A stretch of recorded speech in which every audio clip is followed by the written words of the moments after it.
Bienvenidos a la Noche Infinita. Antes de comenzar, cuéntanos en los comentarios desde dónde nos escuchas y qué temáticas te gustaría que exploremos en el futuro. Leemos cada mensaje con atención y siempre tomamos en cuenta sus sugerencias para los próximos relatos. Sin nada más que decir, comencemos. A estas alturas, ya aprendí que los sustos más cabrones no vienen de lo sobrenatural. No son los fantasmas, ni los ruidos raros en la noche. Son los rostros humanos que aparecen en la carretera con sonrisa cínica, mano extendida y la certeza de que nadie va a ayudarte. Me llamo Pedro, tengo 44 años y llevo más de la mitad de mi vida manejando camiones de carga. Empecé como ayudante cuando era un chavillo de 17. Desde entonces, he recorrido de punta a punta las carreteras de este país, y si algo sé con certeza es que, en México, el camino te cobra lo suyo. La peor historia que me tocó no fue en una autopista rápida ni en un tramo peligroso por baches o narcos. Fue en una carretera secundaria que va de Juchitán a San Pedro Tapanatepec, allá en el istmo de Tehuantepec, Oaxaca. Una de esas rutas donde el calor te muerde la nuca y los pueblos se confunden entre polvo, topes y gallinas sueltas. Era mayo y llevaba cemento en bolsa para una obra municipal. No era carga valiosa, pero sí pesada. Me habían mandado solo porque el ayudante se había reportado enfermo. La empresa, como siempre, sin querer retrasos. Salí de Juchitán poco antes del mediodía. 40 grados a la sombra. El tráiler vibraba con cada curva y yo sudaba como si estuviera en una vaporera. Pensaba hacer solo una parada en Sanatepec para comer algo ligero y luego seguir hasta la obra. Según el mapa, el recorrido era de unas 2 horas, pero todos los que manejamos por esa zona sabemos que en Oaxaca el reloj y el kilometraje no tienen palabra. Pasando una curva cerrada, vi el retén. Bueno, no era un retén oficial, pero tenía conos naranjas, un par de tambos pintados de negro y rojo y una lona colgada entre 2 palos que decía Sindicato Autónomo de Cargadores del Istmo. Unidad, trabajo y justicia para el pueblo. Bajo la lona había una mesa plegable, 2 hombres sentados en sillas de plástico y uno más con chaleco rojo parado justo en medio del camino, con el brazo alzado en señal de alto. A su lado, una hielera, una bocina que apenas sonaba con banda norteña y una camioneta vieja sin placas. Me orillé. El tipo se acercó. Un güey moreno, corpulento, de bigote tupido y mirada dura. En el pecho traía un gafete colgado con un logo hecho al aventón y su nombre escrito a mano. César T., secretario de cuotas. Buenas, patrón, me dijo, dándome un golpe suave en la puerta con los nudillos. Aquí andamos apoyando al sindicato. Solo es una cuota mínima para el paso. 150 pesos por tonelada. Me reí. Pensé que era broma. ¿150 por tonelada? ¿De qué hablas? De lo justo, patrón, dijo, ya sin sonreír. Aquí se respeta al trabajador local. Si traes carga y pasas por nuestras tierras, aportas. Son 20 toneladas. Estás hablando de 3,000 pesos. Y no hay ticket, es donación voluntaria. Pero si no pagas, pues no pasas. ¿Tienes identificación? ¿Algún documento de la SCT? Pregunté, aún con voz firme. El hombre se agachó, se asomó a la cabina y me miró directo a los ojos. ¿Vas a cooperar o vas a querer que esto se ponga pesado? Detrás de él, los otros 2 se pusieron de pie.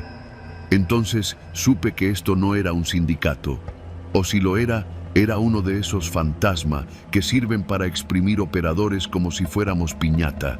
No había nada oficial, solo 3 tipos armados con palabras y seguramente algo más bajo el asiento de esa camioneta. Me tembló una mano, pero la escondí del volante. Saqué mi cartera con cuidado. No traigo tanto, carnal, 1,500 y una tarjeta de Oxxo. Se rió. Virginia, pero que no se repita. Aquí el paso es parejo. No importa si vienes de una cementera o de la coca. Le extendí los billetes. Me los arrebató sin mirar y regresó a la mesa. Golpeó 2 veces el tambor y uno de los otros quitó el cono que bloqueaba el carril. Avancé despacio. Sentía las tripas revueltas, no tanto por el dinero, sino por la impotencia, por saber que no podía hacer nada, y peor, que nadie más iba a hacer nada. 20 kilómetros después, me paré en una tiendita rural a cargar agua. La señora que atendía, una viejita de rebozo gris, me saludó como si me conociera. ¿También te pararon los del sindicato?, preguntó sin rodeos. Asentí. Nomás cuídese. Esos no son sindicalistas, son los mismos de siempre, pero con otra camiseta. Antier balearon a uno que no quiso pagar. Lo bajaron del camión, lo golpearon y el cargamento desapareció. ¿Y nadie hace nada? ¿Quién va a hacer? ¿La policía? Si hasta los invitan a las posadas. Llegué al destino final casi al anochecer, con el alma llena de coraje. Descargué, firmaron los papeles y me fui a dormir en el camarote del tráiler, pero no pude pegar ojo. Y ahí fue donde empezó lo realmente feo. Esa noche, alguien tocó la puerta del tráiler. Eran casi las 3 de la mañana. Desperté sobresaltado. Abrí la cortina con cuidado. Afuera, parado junto a la llanta delantera, estaba el mismo tipo del sindicato. César, sin el chaleco, sin la sonrisa. «No debiste decir nada en Sanatepec», dijo en voz baja. «Ya supimos que hablaste con la vieja». Me levanté de un brinco, cerré con seguro. Busqué el radio de la empresa, pero no había señal. Tampoco línea en el celular. Golpes en la puerta. «No te vamos a hacer nada, Pedro, pero te vamos a enseñar a quedarte callado». Encendí el motor. El rugido retumbó en el terreno. Aceleré sin ver. El tráiler se movió. Escuché gritos, cristales rotos, llantas derrapando sobre tierra. No miré atrás. No paré hasta llegar a la base en Salina Cruz. Me encerré en la oficina del coordinador y conté todo. ¿Su respuesta? «Ya sabíamos de esos. No eres el primero, ni serás el último. Pero no nos conviene hacer escándalo. Esta región es muy sensible. Mejor déjalo así». No volví a manejar por esa ruta, ni solo, ni acompañado. Cambié de empresa, luego de giro. Hoy manejo una camioneta de reparto para una cadena de farmacias. Nunca más tráiler, nunca más carretera libre por el sur. Todavía sueño con esos ojos bajo la lona, con ese logo falso, con ese sindicato que no defiende a nadie y que sin embargo nadie toca. Y cuando veo una pluma alzada o un cono naranja, el estómago me da un vuelco, porque sé que hay cuotas que no se pagan con dinero, y hay caminos por los que, una vez que pasas, ya no regresas siendo el mismo.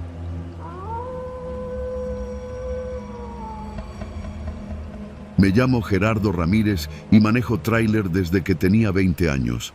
Hoy tengo 43 y aunque me falten piezas en la boca, tenga la espalda hecha pedazos y vea borroso con el ojo derecho, sigo sobre el volante.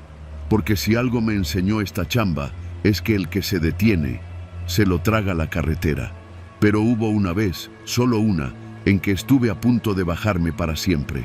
Fue por culpa de un hombre que debería haber sido un simple trámite más, un inspector de pesaje. Era martes, mitad de quincena, y traía una carga de electrodomésticos saliendo de Guadalajara rumbo a Toluca. Todo legal, con guía, factura y peso exacto. Era la típica ruta por la carretera federal 15, donde ya conoces hasta los baches por nombre. A eso de las 2 de la tarde, pasé por una báscula ubicada a la altura de Marabatío, justo donde el cerro aprieta la carretera y la fila de tráileres se acumula como fichas de dominó. No había forma de rodearla. Era obligatoria. Hacía calor. Llevaba los brazos quemados por el sol y la camisa pegada al cuerpo por el sudor.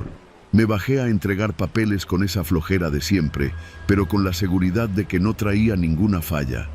¿Nombre?, preguntó el inspector sin mirarme, sentado frente a una laptop vieja. Gerardo Ramírez. Carga para Chedraui y Toluca. Refrigeradores, estufas y lavadoras.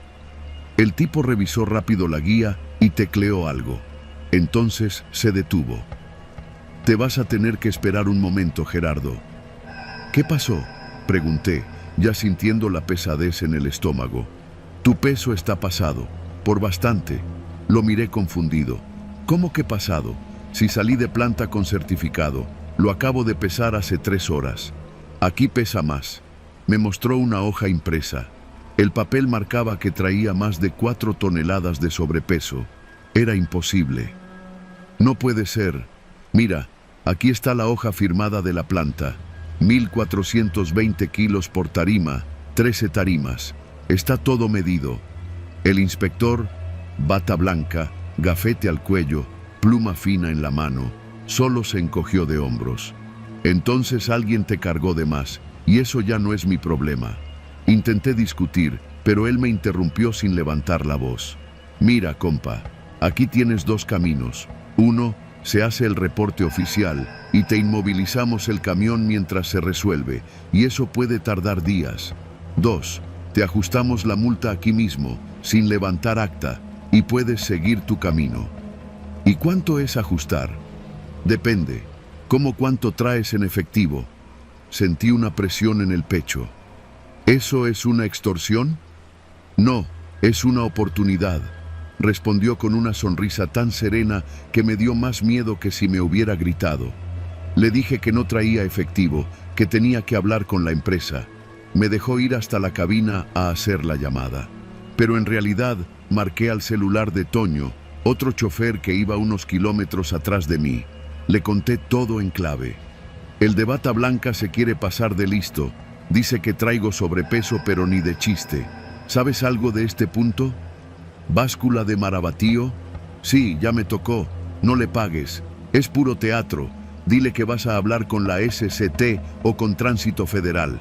A ver si no se calma. Volví a la oficina, con el calor pegado a la piel y el orgullo más caliente que el pavimento. ¿Entonces qué, Gerardo? Nada. Voy a llamar a la Secretaría de Comunicaciones, que vengan a revisar el peso contigo. Seguro que se aclara rápido. El inspector se quedó en silencio unos segundos. Luego guardó su pluma en el bolsillo. Cerró la laptop con cuidado. Está bien, quédate estacionado. Ahorita vienen. Me fui al tráiler, pero no me senté. Me quedé parado, sintiendo que algo no estaba bien. Y lo confirmé cuando vi que 2 tipos en civil salieron de una camioneta blanca. Se acercaron al inspector y luego vinieron hacia mí. ¿Tú eres Gerardo Ramírez? Sí. Bájate del tráiler. Vamos a hacer una revisión visual. Procedimiento de rutina. ¿Y ustedes quiénes son? Supervisores externos. Tienes que cooperar. No tenían gafetes, no tenían uniformes, pero hablaban con autoridad, y entonces lo entendí. Era una red. No era solo el inspector. Era un punto completo de extorsión montado como teatro legal. Intenté ganar tiempo. Necesito hablar con mi patrón antes. No tienes que hablar con nadie. Bájate. Los 2 hombres estaban ya en las escaleras del tráiler. Uno tenía algo que parecía un bastón de inspección, pero era demasiado pesado. El otro llevaba una linterna que nunca encendió. Sentí la adrenalina en el cuerpo. Sabía que si subían, podrían meter cualquier cosa en la carga. Y después, acusarme de contrabando, de droga, de lo que quisieran. Con el sello de la báscula, todo parecería real. «Oigan», grité, lo más fuerte que pude. «Ya viene Tránsito Federal. Dije que les marqué». El más alto se detuvo. «¿A quién dijiste que llamaste?» «A mi hermano. Es Tránsito Federal en Morelia. Ya pidió que vinieran. Dijo que tenían reportes de esta báscula desde hace semanas». Los 2 se miraron entre sí. El más bajo se bajó primero, luego el otro. «No tienes que ponerte loco, compa. Aquí estamos para ayudar. Entonces ayúdenme no tocando mi tráiler». Se alejaron caminando, sin prisa, pero sin regresar a la báscula. Minutos después, el inspector me llamó de nuevo a su oficina. «¿Todo bien, Gerardo?» «Todo excelente. Ya viene la autoridad a revisar el punto». «No es necesario. Hubo un error en el sistema. Te puedes ir. Tu peso está dentro del límite». «¿Seguro?» «Sí. Disculpa las molestias. Salí de ahí temblando. No por miedo, sino por la rabia. Pasé todo el camino a Toluca mordiéndome la lengua. Cuando descargué, fui directo con mi supervisor. «Necesito que reportes la báscula de Marabatío. Está corrompida. Te puedo decir nombres y caras». El supervisor suspiró. No es la primera vez que alguien se queja de ese lugar, pero no hay forma de comprobarlo. Si no te pidieron dinero directo, no hay delito. Pero casi plantan algo en el camión. ¿Tienes video? No. Entonces no hay nada que hacer. Y así fue. Desde entonces grabo cada revisión, incluso cuando no es obligatorio. Instalé una cámara oculta en la cabina. Aprendí a no bajar la guardia ni cuando te piden que solo estaciones el tráiler tantito. Porque los verdaderos monstruos de la carretera no andan armados ni usan pasamontañas. Visten camisa blanca, gafete al cuello y te llaman por tu nombre como si fueran tus amigos. Y si no te cuidas, te acaban. Igualito que un bache sin señal en plena curva.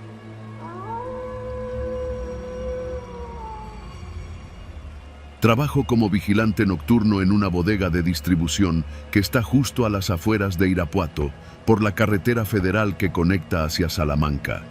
Todos los que trabajamos ahí sabemos que esa zona no es precisamente tranquila. Hay muchos lotes baldíos, poca iluminación y casi nada de vigilancia. Pero el trabajo es lo que hay, y si uno tiene familia que mantener, no puede darse el lujo de decir que no. Me llamo Tomás, tengo 43 años y llevo ya más de 5 años haciendo el mismo turno, de 8 de la noche a 8 de la mañana. Mis funciones son simples: registrar los camiones que llegan, revisar que coincidan con el manifiesto y, sobre todo, nunca abrir la caja de ningún tráiler sin autorización del supervisor. Aunque a veces la línea entre lo que puedes y no puedes hacer se vuelve borrosa. El viernes de esa semana todo transcurría normal. La bodega estaba vacía. Solo teníamos programado recibir 2 unidades antes del amanecer, uno de Colima y otro de San Luis. Llegaban directo con carga de frutas y productos en frío. Ya me había hecho mi café en la garita y me disponía a revisar unos folios cuando vi luces acercándose por el camino de terracería que bordea el costado sur del complejo. Me pareció raro, porque esa entrada está cerrada con una cadena y un letrero de acceso exclusivo personal autorizado. Apagué el foco de mi linterna y observé desde la sombra. El tráiler no venía solo. Lo acompañaba una camioneta tipo Suburban, sin placas, polarizada por completo. Ambos vehículos se detuvieron justo frente al portón principal, pero nadie tocó el claxon ni bajó. Miré la hora. Eran las 2:13, demasiado temprano para los de Colima. Salí de la garita, con la lámpara en mano, y me acerqué. Del tráiler bajó un hombre moreno, alto, con gorra. No traía uniforme ni gafete. No se veía nervioso, pero tampoco saludó. «Buenas noches», le dije, tratando de sonar firme. «¿Traes guía?» «Sí, jefe», contestó sin mirarme. «Pero es entrega especial. Nos dijeron que llegáramos directo y tú no sabrías». Fruncí el ceño. Nadie me había notificado nada. Revisé mi bitácora. Nada agendado a esa hora. ¿Quién te lo autorizó? El licenciado Rojas. Dijo que urgía que entrara hoy mismo. Ese nombre sí lo conocía. Rojas era el jefe de operaciones. Hombre serio, metódico, pero nunca manda unidades sin avisar por radio. Me llevé la mano al transmisor para contactar con base, pero el tipo se adelantó. «Está caído el sistema. Nos dijeron que viniéramos directo contigo. Solo necesitamos abrir la caja, bajar unas tarimas y nos vamos. No te va a costar nada». Mientras hablaba, el copiloto de la Suburban se bajó y me extendió un sobre grueso, bien doblado. Lo tomé por inercia. Pesaba bastante. «Solo es abrir la caja, jefe. Nadie se va a enterar. Mira qué hora es. Aquí nadie viene hasta las 7». Mi garganta se secó. Sentí cómo la responsabilidad y el miedo se me enredaban en el pecho. Pero también sentí el peso del sobre. Y la vocecita maldita de siempre que me decía, «Solo es una vez». Abrí el portón. Les di acceso. Les asigné la plataforma número 5, la más alejada del área administrativa. Entraron sin decir palabra. Yo regresé a la garita, pero no podía dejar de mirar por la ventana. Me sentía un estúpido. Algo me decía que me acababa de meter en un lío que no iba a poder explicar. Bajaron la rampa del tráiler y entre 4 hombres que salieron de la Suburban, empezaron a descargar cajas de madera marcadas con símbolos extraños. No eran logotipos de empresa, eran como signos tallados a cuchillo. Aún así, me repetía lo mismo una y otra vez. No es asunto mío, no es asunto mío, no es asunto mío. En menos de 20 minutos, terminaron. Volvieron a subir la rampa, cerraron la caja y se acercaron a la garita. El mismo tipo de la gorra me saludó. Gracias, jefe. Ya quedó. Asentí. No quería hablar más. Me temblaban los dedos. Cuando se fueron, me quedé solo, en completo silencio. Miré el sobre. Lo abrí. Era dinero. Billetes de 500, perfectamente doblados. Más de lo que me ganaba en 3 meses. Y fue entonces cuando escuché el ruido. Un golpe seco, adentro de la bodega. Me puse en alerta. Agarré el bastón retráctil y caminé hasta el edificio. Entré por la puerta lateral, encendí las luces parciales. Todo se veía normal. Hasta que llegué a la plataforma 5. Las cajas seguían ahí. Eso fue lo que me heló la sangre. No las subieron de nuevo al tráiler, no se las llevaron. Entonces, ¿qué habían cargado? Me acerqué. Las cajas eran altas, del tamaño de una persona. Una tenía un pequeño agujero por donde podía ver el interior. Y entonces lo entendí. No eran cajas, eran jaulas. Y adentro había gente. No lo supe al principio, solo vi sombras, movimiento. Pero después, con el corazón martillando dentro del pecho, acerqué el oído. Alguien gimió. Otro susurró algo en voz bajísima, como si no se atreviera a hablar. Pegué el oído a la madera. Escuché respiraciones, suspiros y una frase que jamás voy a olvidar. Ayúdame, por favor.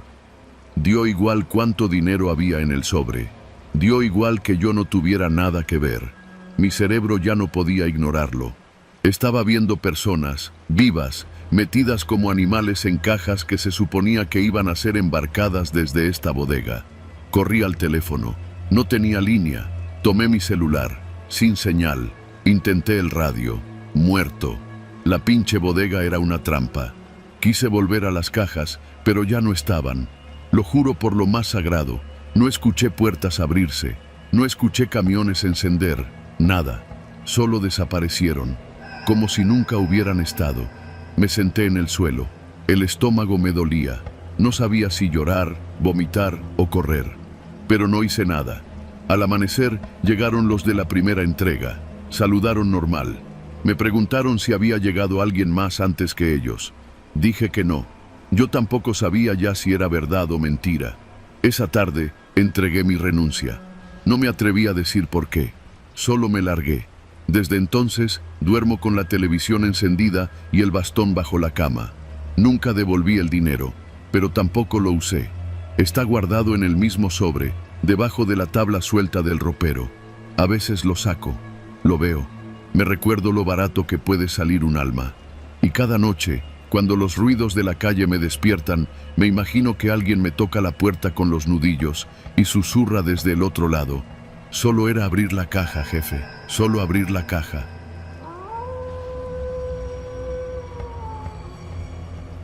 Me llamo Mario Escalante. Tengo 42 años y soy camionero desde los 18.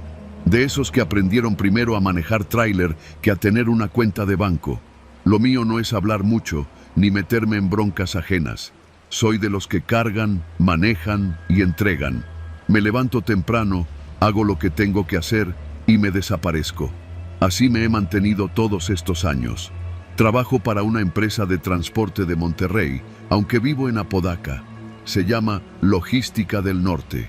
No es de las grandes, pero tiene buena cartera de clientes, contratos constantes y hasta hace poco una administración más o menos decente.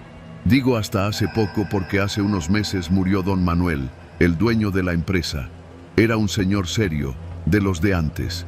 Nunca se metía en broncas, cuidaba a sus choferes y si había que doblar turnos, él era el primero en ofrecer un bono.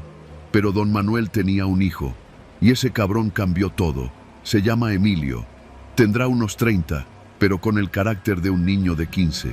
Consentido, crecido, con cara de fresita pero mirada vacía. De esos que no saben lo que es manejar una caja de 40 pies, pero creen que pueden ordenar a quien sea porque es su empresa. Desde que su padre murió, Emilio tomó el control. Al principio parecía que solo venía a supervisar, pero rápido nos dimos cuenta de que tenía otros planes, y ahí empieza todo. Una mañana, al llegar a la base, me estaba esperando junto a una camioneta blanca de doble cabina. Vestía con camisa entallada, lentes oscuros y un reloj que costaba más que mi tráiler completo. No me gustaba ese güey, pero no era quien para decirle nada. «Mario», me dijo sin saludar, «vas a salir a Nuevo Laredo, pero antes tienes que hacer una escala». «¿Escala dónde?», pregunté, revisando la hoja de ruta. Ahí solo venía Monterrey Laredo. «No está en el papel, es un encargo mío, personal. Vas a pasar por Sabinas Hidalgo, a recoger una caja». Lo miré con cara de «¿y eso qué?». No me dio detalles, solo me dijo que fuera a un rancho, me iban a dar la caja y que la guardara en el camarote hasta pasar la aduana. «¿Y la carga oficial?», le pregunté. «Vas vacío, solo esa caja».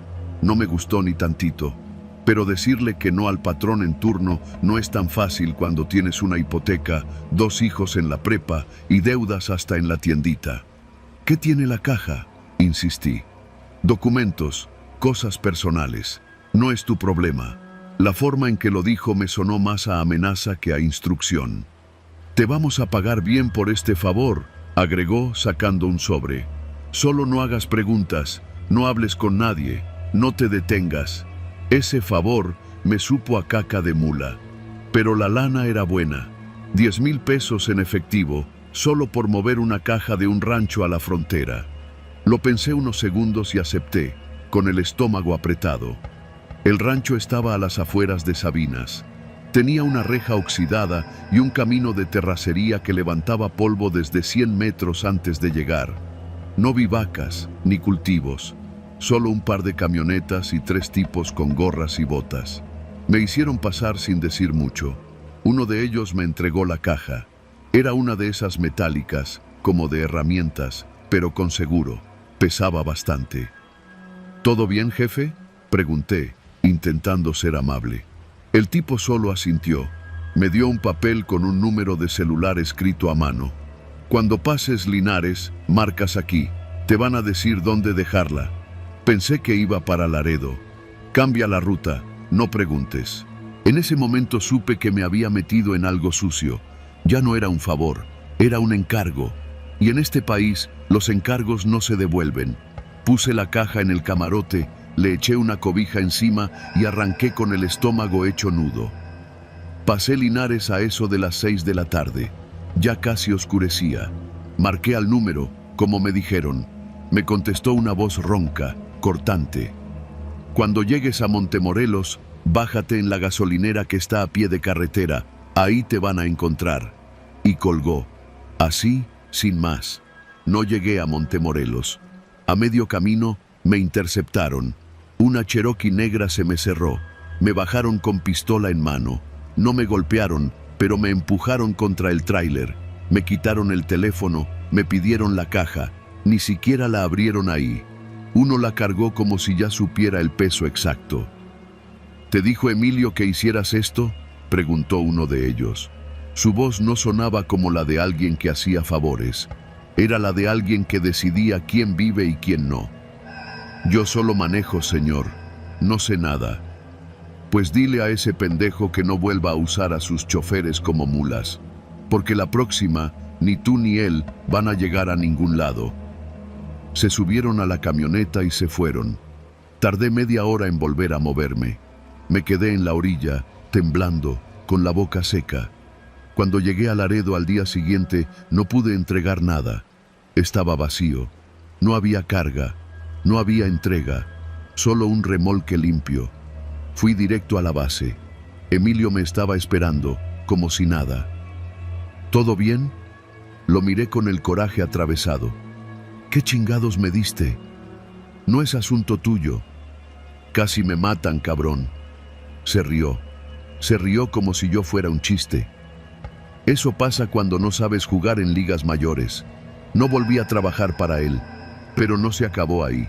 Una semana después, mi hijo de 14 años me dijo que una camioneta lo había seguido saliendo de la secundaria. Me lo dijo casual, sin darle importancia.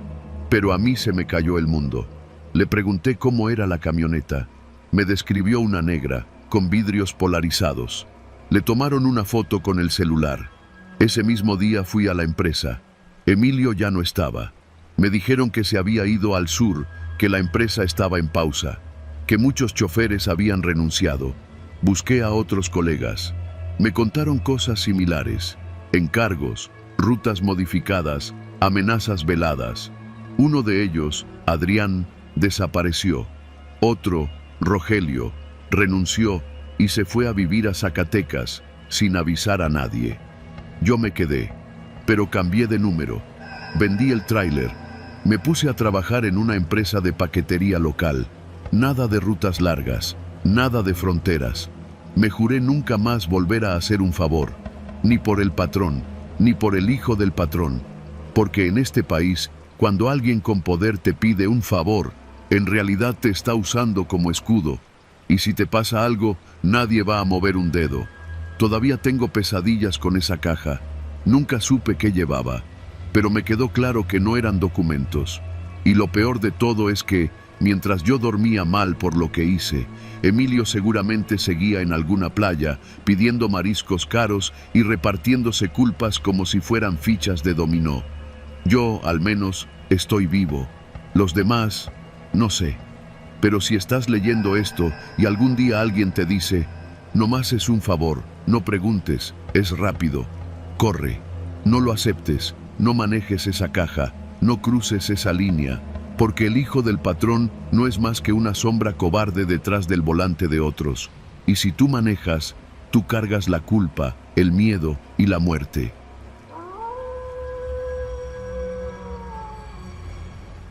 Me llamo Fermín Ríos, 45 años, divorciado, padre de 2 hijos y camionero desde los 18. No tengo antecedentes, ni broncas con la ley, ni nada turbio en mi historial. Soy de los que trabaja callado, sin meterse con nadie. De los que cree que, si uno se rifa las horas en el volante y cumple con lo suyo, la vida le responde. Al menos, eso pensaba antes de que me usaran como idiota. Esto pasó hace poco. Era principios de octubre, cuando ya se empieza a sentir el aire más frío por las noches. Me habían llamado de una empresa de logística en Cuautitlán Izcalli para hacer un viaje express hasta San Cristóbal de las Casas, en Chiapas. El contacto fue a través de un compa del gremio que me dijo que el pago estaba bueno y que el cliente era gente de iglesia. Literalmente. Cuando llegué a la bodega, me sorprendió ver una fila de camionetas con placas de diferentes estados: Veracruz, Puebla, Oaxaca. Muchos traían imágenes religiosas en los medallones, vírgenes, santos, hasta estandartes de la Guadalupana. Me pasaron a una oficina donde un señor con camisa blanca, pelo engomado y acento del norte, me explicó que se trataba de una caravana de fe. Vamos a llevar donativos y material religioso a comunidades indígenas que casi no reciben apoyo, me dijo. Me sonó raro, pero no era la primera vez que cargaba cosas para parroquias.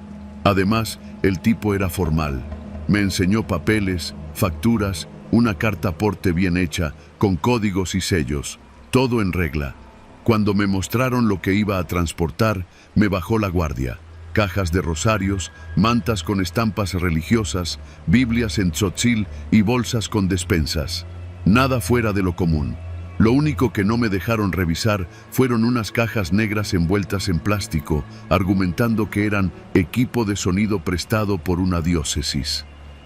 Son sensibles a la humedad. Ya están revisadas por el SAT, no se preocupe. A mí me urgía el dinero. El pago era bueno y al contado.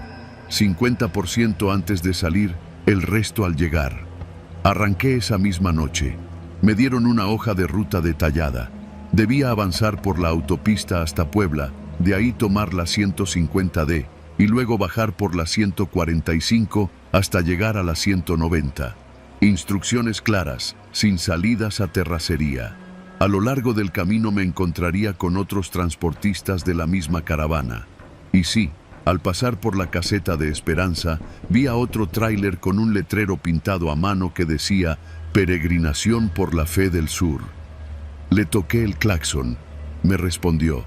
Todo parecía en orden. Esa noche dormí en una gasolinera en Cañada, Morelos. A la mañana siguiente seguí el camino, pero a partir de Tehuacán empezaron los detalles raros. En una desviación, una patrulla municipal me detuvo. No de mala forma. El oficial se acercó a la ventanilla, me pidió la carta aporte y revisó los papeles. ¿Es usted parte de la peregrinación? Sí, traigo material religioso y despensas. El oficial asintió, pero me lanzó una mirada como de duda. Luego le echó un vistazo a la carga sin revisar a fondo y me dejó seguir. A los 20 minutos recibí una llamada del coordinador. Era el mismo tipo de la bodega. ¿Tuviste algún problema con la patrulla? Nada grave, solo revisión de rutina. Perfecto, te van a estar deteniendo un par de veces, pero no te preocupes, ya está todo arreglado. Solo entrega los papeles y sigue. Eso me hizo ruido. ¿Cómo que ya está todo arreglado? No era normal que un cliente supiera de antemano que lo iban a parar, pero intenté no pensar demasiado. Me dije que tal vez era por el tipo de caravana. Ya ves cómo es la policía en este país. Si hueles a ayuda humanitaria, te revisan más que si llevaras armas. Pasé la noche siguiente en un paradero cerca de Juchitán. Ahí conocí a otro trailero que también venía con la caravana. Era un hombre joven, de Chiapas, de nombre Eliseo.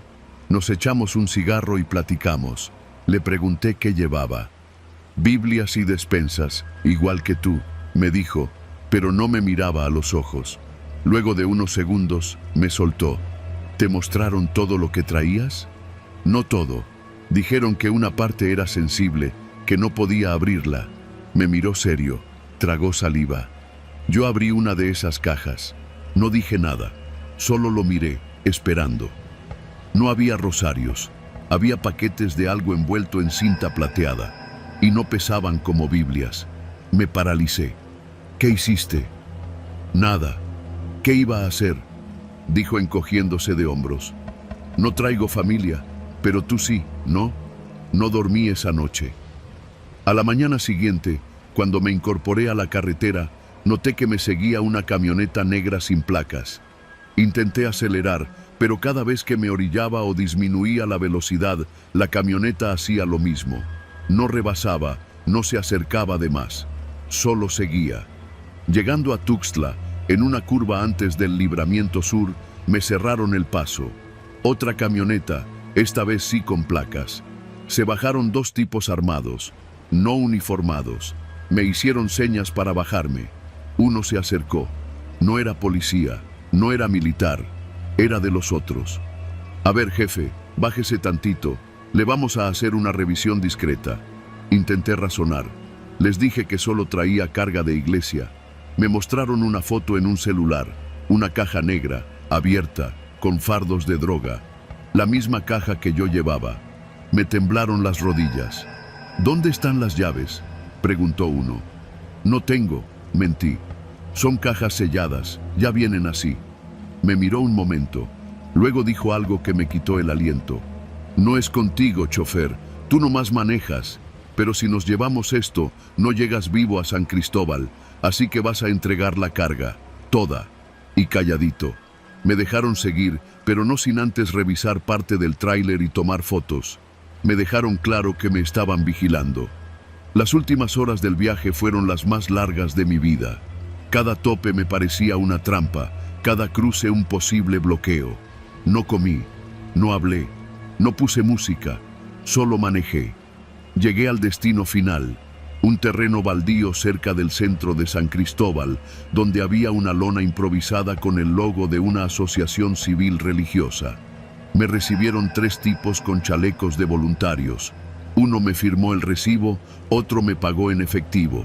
Me dieron agua y me agradecieron el servicio. No quise hacer preguntas, solo pedí usar el baño portátil y luego me fui.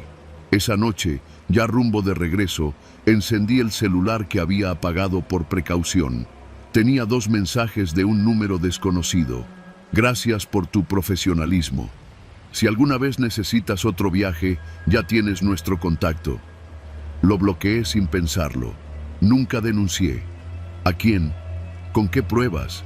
¿Con qué garantía? Desde entonces, cuando veo una caravana religiosa en la carretera, no pienso en fe. Pienso en silencio, en miedo, en manos atadas y en cajas negras que pesan distinto.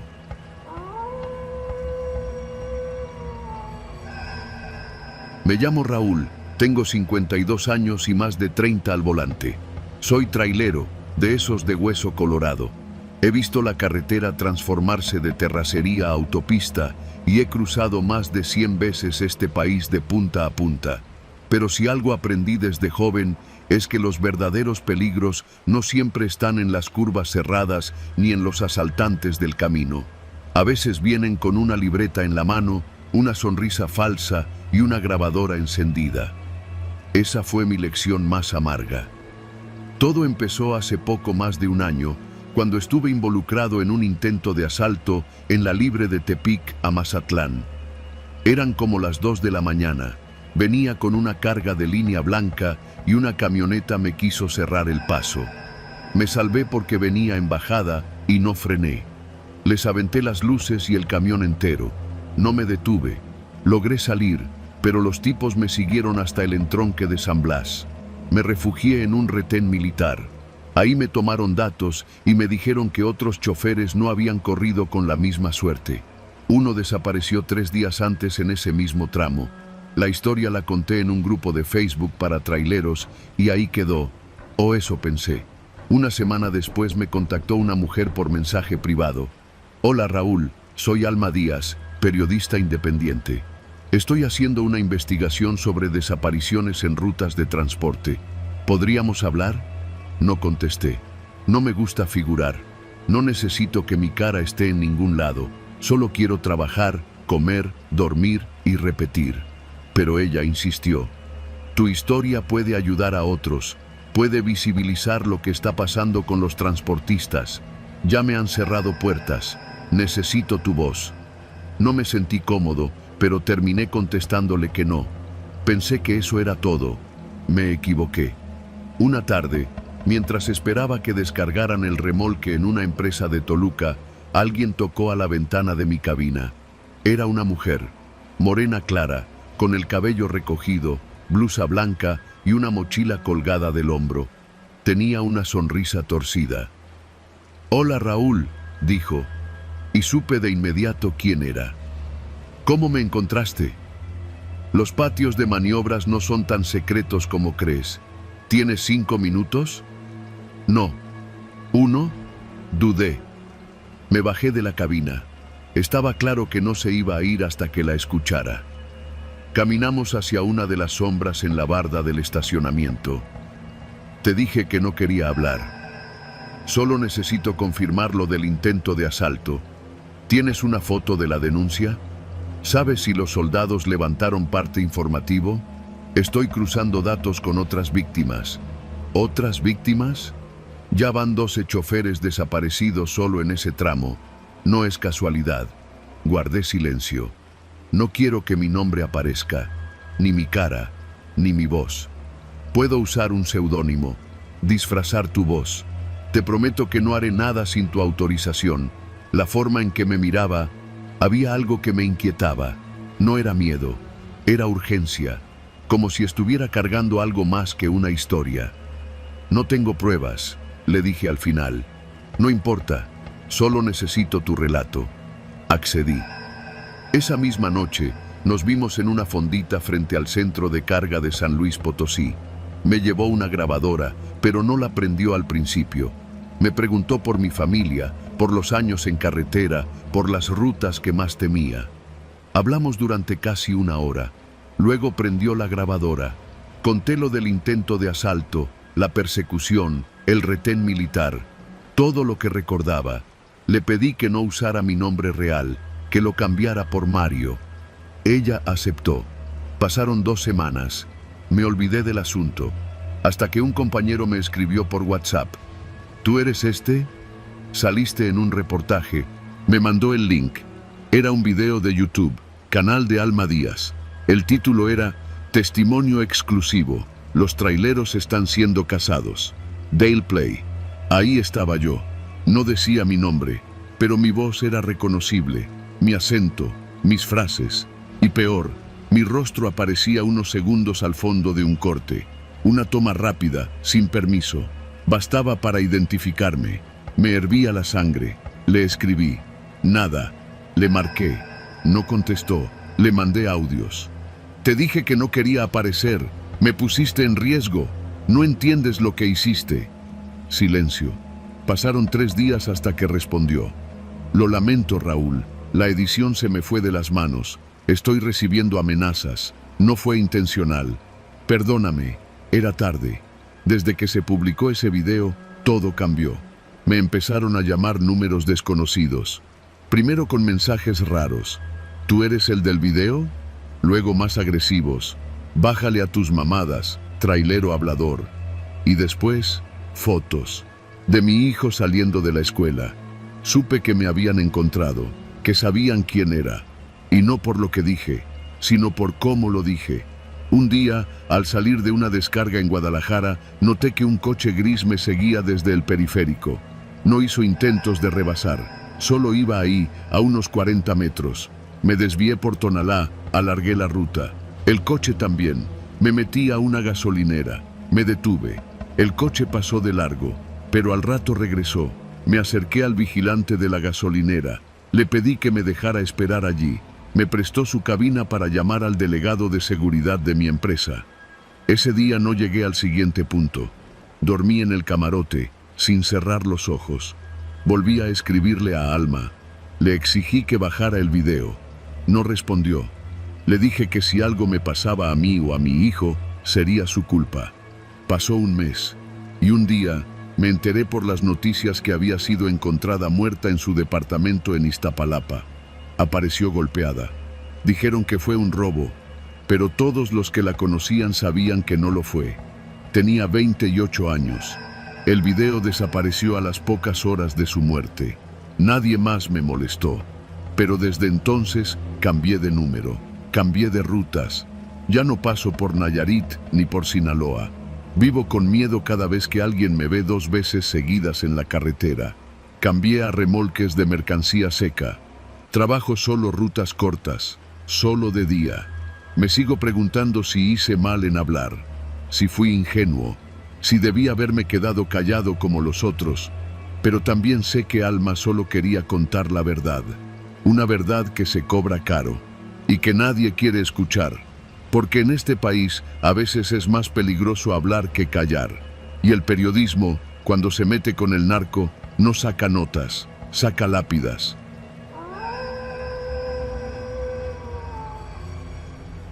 Mi nombre es Mario de la Cruz, tengo 38 años y soy chofer de carga desde hace más de 15. He pasado más noches en carretera que en cama y mis comidas más frecuentes son tacos fríos envueltos en servilletas de Servifácil.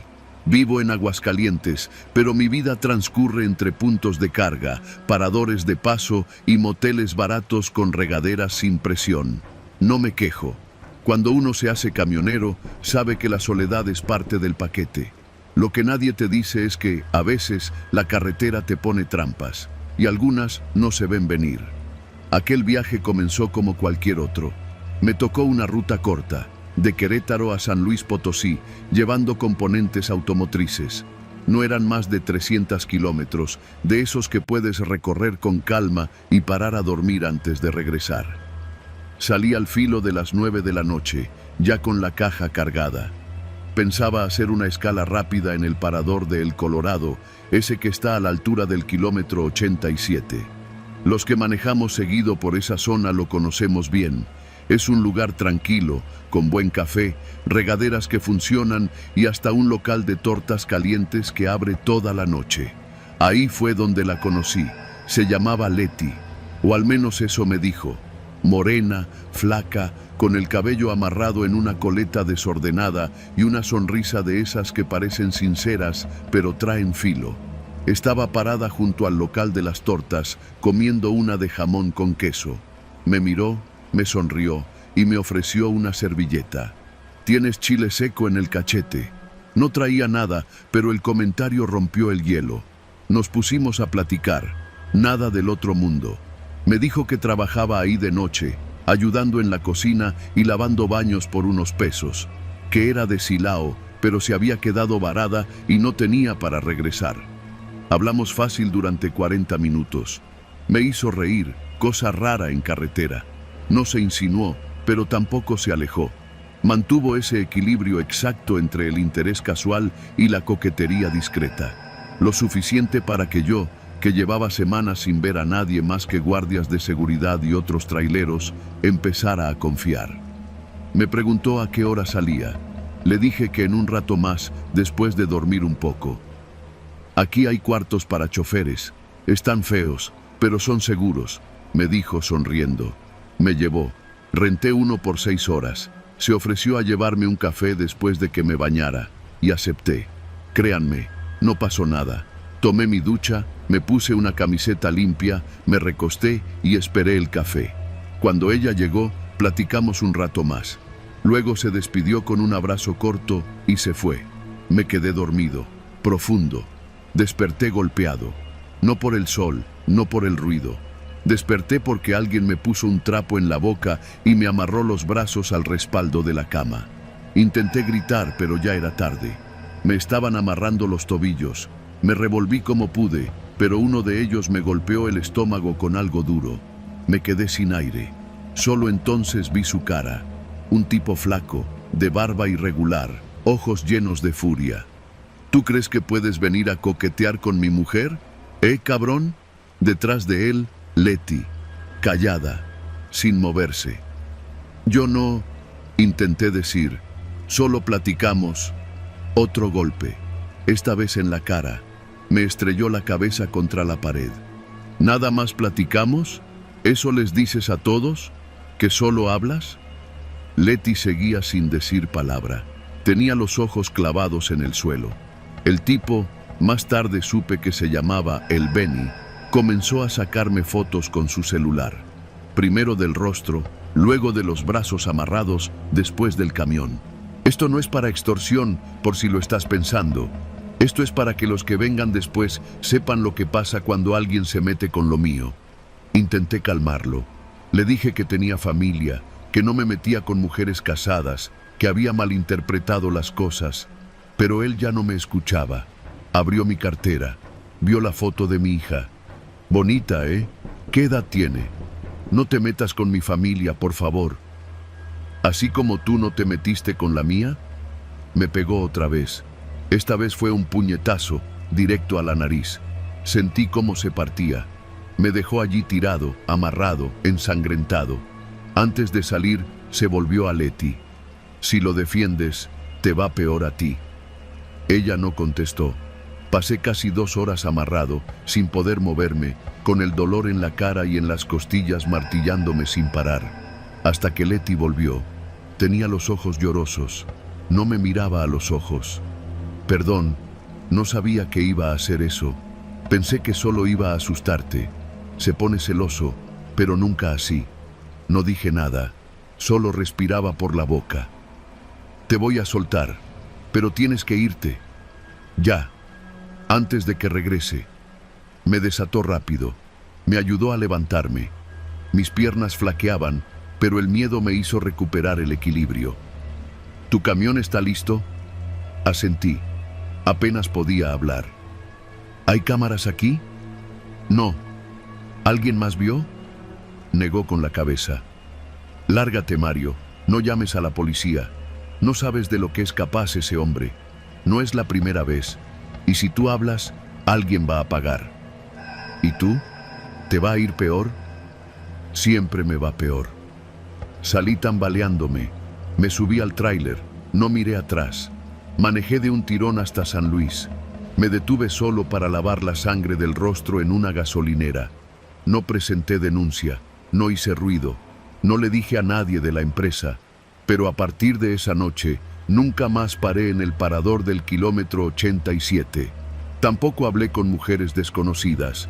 Y aunque me haya recuperado físicamente, todavía hay noches en las que, en mitad de una ruta, Mientras tomo café tibio en una fonda sin nombre, pienso en Leti, en su coleta desordenada, en su silencio y en las miradas de los otros traileros que sin saberlo pueden estar cayendo en la misma trampa.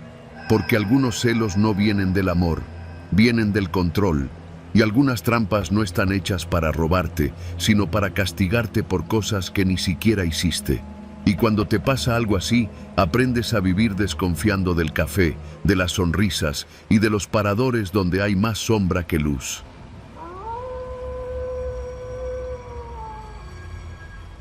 El sol estaba empezando a bajar cuando me detuvieron.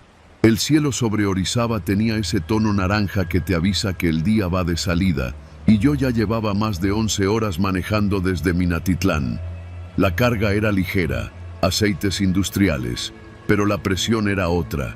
Tenía que entregar antes de las 7 de la mañana siguiente en una planta en Tlaxcala, y aún me faltaba cruzar buena parte de Puebla.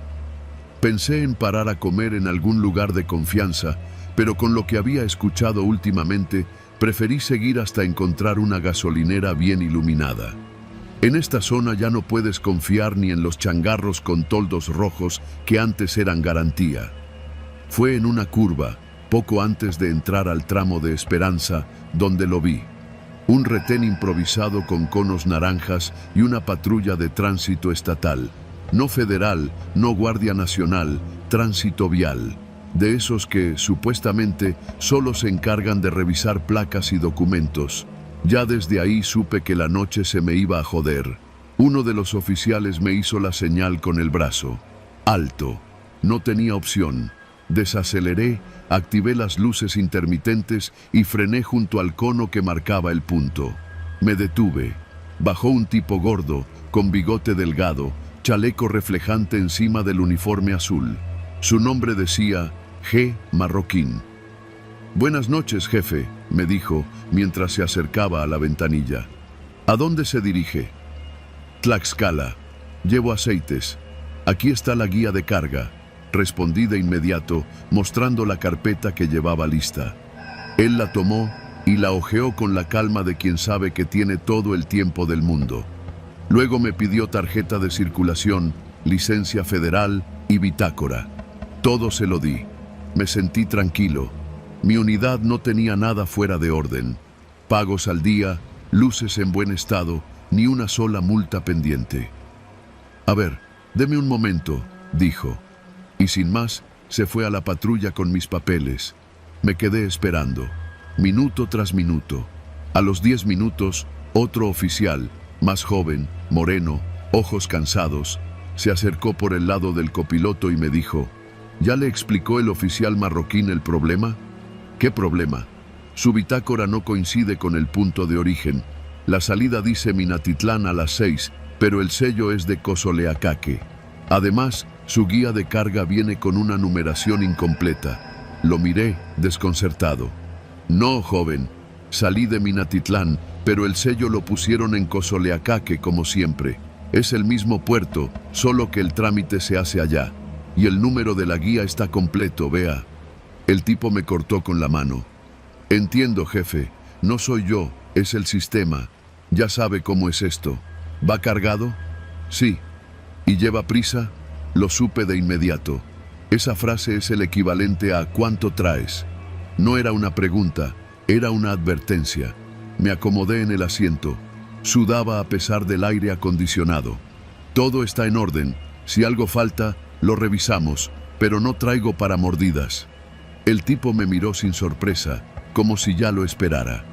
«Entonces va a tener que acompañarnos a la comandancia en Tepeaca, porque el sistema ya marcó la irregularidad. Y allá, pues, allá ya es otro trámite». Me tragué la saliva. «¿Y no puede resolverlo aquí?» «Depende, si el oficial Marroquín lo autoriza». Volteé a la patrulla. El gordo seguía dentro, escribiendo en su libreta como si me estuviera redactando una sentencia. Pasaron 5 minutos más. Finalmente regresó con mi carpeta vacía. «A ver, jefe», dijo el gordo, «tenemos un detallito con sus papeles. El sistema no reconoce el folio de circulación. Además, parece que trae vencida la licencia, aunque eso no es seguro. Para evitarle que lo remolquemos, porque ya se lo pedí al depósito, le propongo lo siguiente. Hizo una pausa. Me miró directo a los ojos. Coopere con lo que pueda y nos evitamos problemas. Levanté la voz un poco, aunque el miedo ya me rondaba por dentro. Oficial, todo está en regla. Traigo licencia vigente. La renovación es del mes pasado. La tarjeta está registrada. No he cometido ninguna infracción. El joven dio un paso atrás. Marroquín se acercó más. Mire, compadre, no se me ponga bravo, porque aquí las cosas se arreglan o se complican. ¿Quiere seguir la ruta o dormir en el corralón? En ese momento comprendí todo. No era una revisión, no era un error en el sistema, era una trampa, una de tantas que se repiten todas las noches en este país. Fingí calma. Déjeme hacer una llamada, dije. Marroquín dudó, pero asintió. Saqué el celular y marqué a un contacto que guardo para emergencias. Un excompañero trailero que ahora trabaja en una asociación civil de defensa al transporte. Me contestó medio dormido. ¿Conejo? Estoy en un punto de tránsito antes de Esperanza. 2 oficiales me tienen parado. Dicen que hay irregularidades en los papeles, pero todo está bien. ¿Puedo mandarte ubicación? Mándala ya. Y no les digas que estás hablando conmigo. Graba todo lo que puedas. Colgué. Activé la cámara del teléfono y la puse sobre el tablero, sin que se notara. Oficial, si hay que arreglarlo, dígame cuánto. No quería pagar, pero ya no tenía opción. 3.500. Si no trae cambio, puede hacer transferencia. Ahí supe que no era la primera vez que lo hacían. Saqué el dinero en efectivo. Tenía 6.000 en total, lo que me quedaba del viaje. Le di los 3.500. Marroquín los tomó, los guardó en la bolsa de su chaleco y luego me dio una palmadita en el hombro. Vea, ¿sí ve cómo cuando uno coopera todo fluye? Ahí están sus papeles. Los sacó de su pantalón. Nunca los había llevado a la patrulla. Monté en la cabina, encendí luces y motor. El corazón me latía con rabia, no con miedo. Antes de irme, el joven se acercó por última vez. No lo tome personal, jefe. Aquí así se trabaja. No es mordida, es cuota. Arranqué sin responder. 2 días después, el video se viralizó. Lo subieron desde la cuenta de la asociación. Se veía claro. El oficial marroquín tomando el dinero, el otro haciendo guardia. Hubo revuelo, medios locales, un par de notas. El secretario de tránsito salió a decir que ya se investigaba, pero pasaron las semanas y no pasó nada. Nada. Lo único que cambió fue que ahora, cuando paso por Puebla, ya no hay retén, solo una patrulla, a veces estacionada en la sombra. Pero ya no me hacen la parada, no porque tengan miedo, sino porque ahora saben que yo no coopero sin dejar evidencia y que tengo memoria, una más larga que el tramo de Minatitlán a Tlaxcala.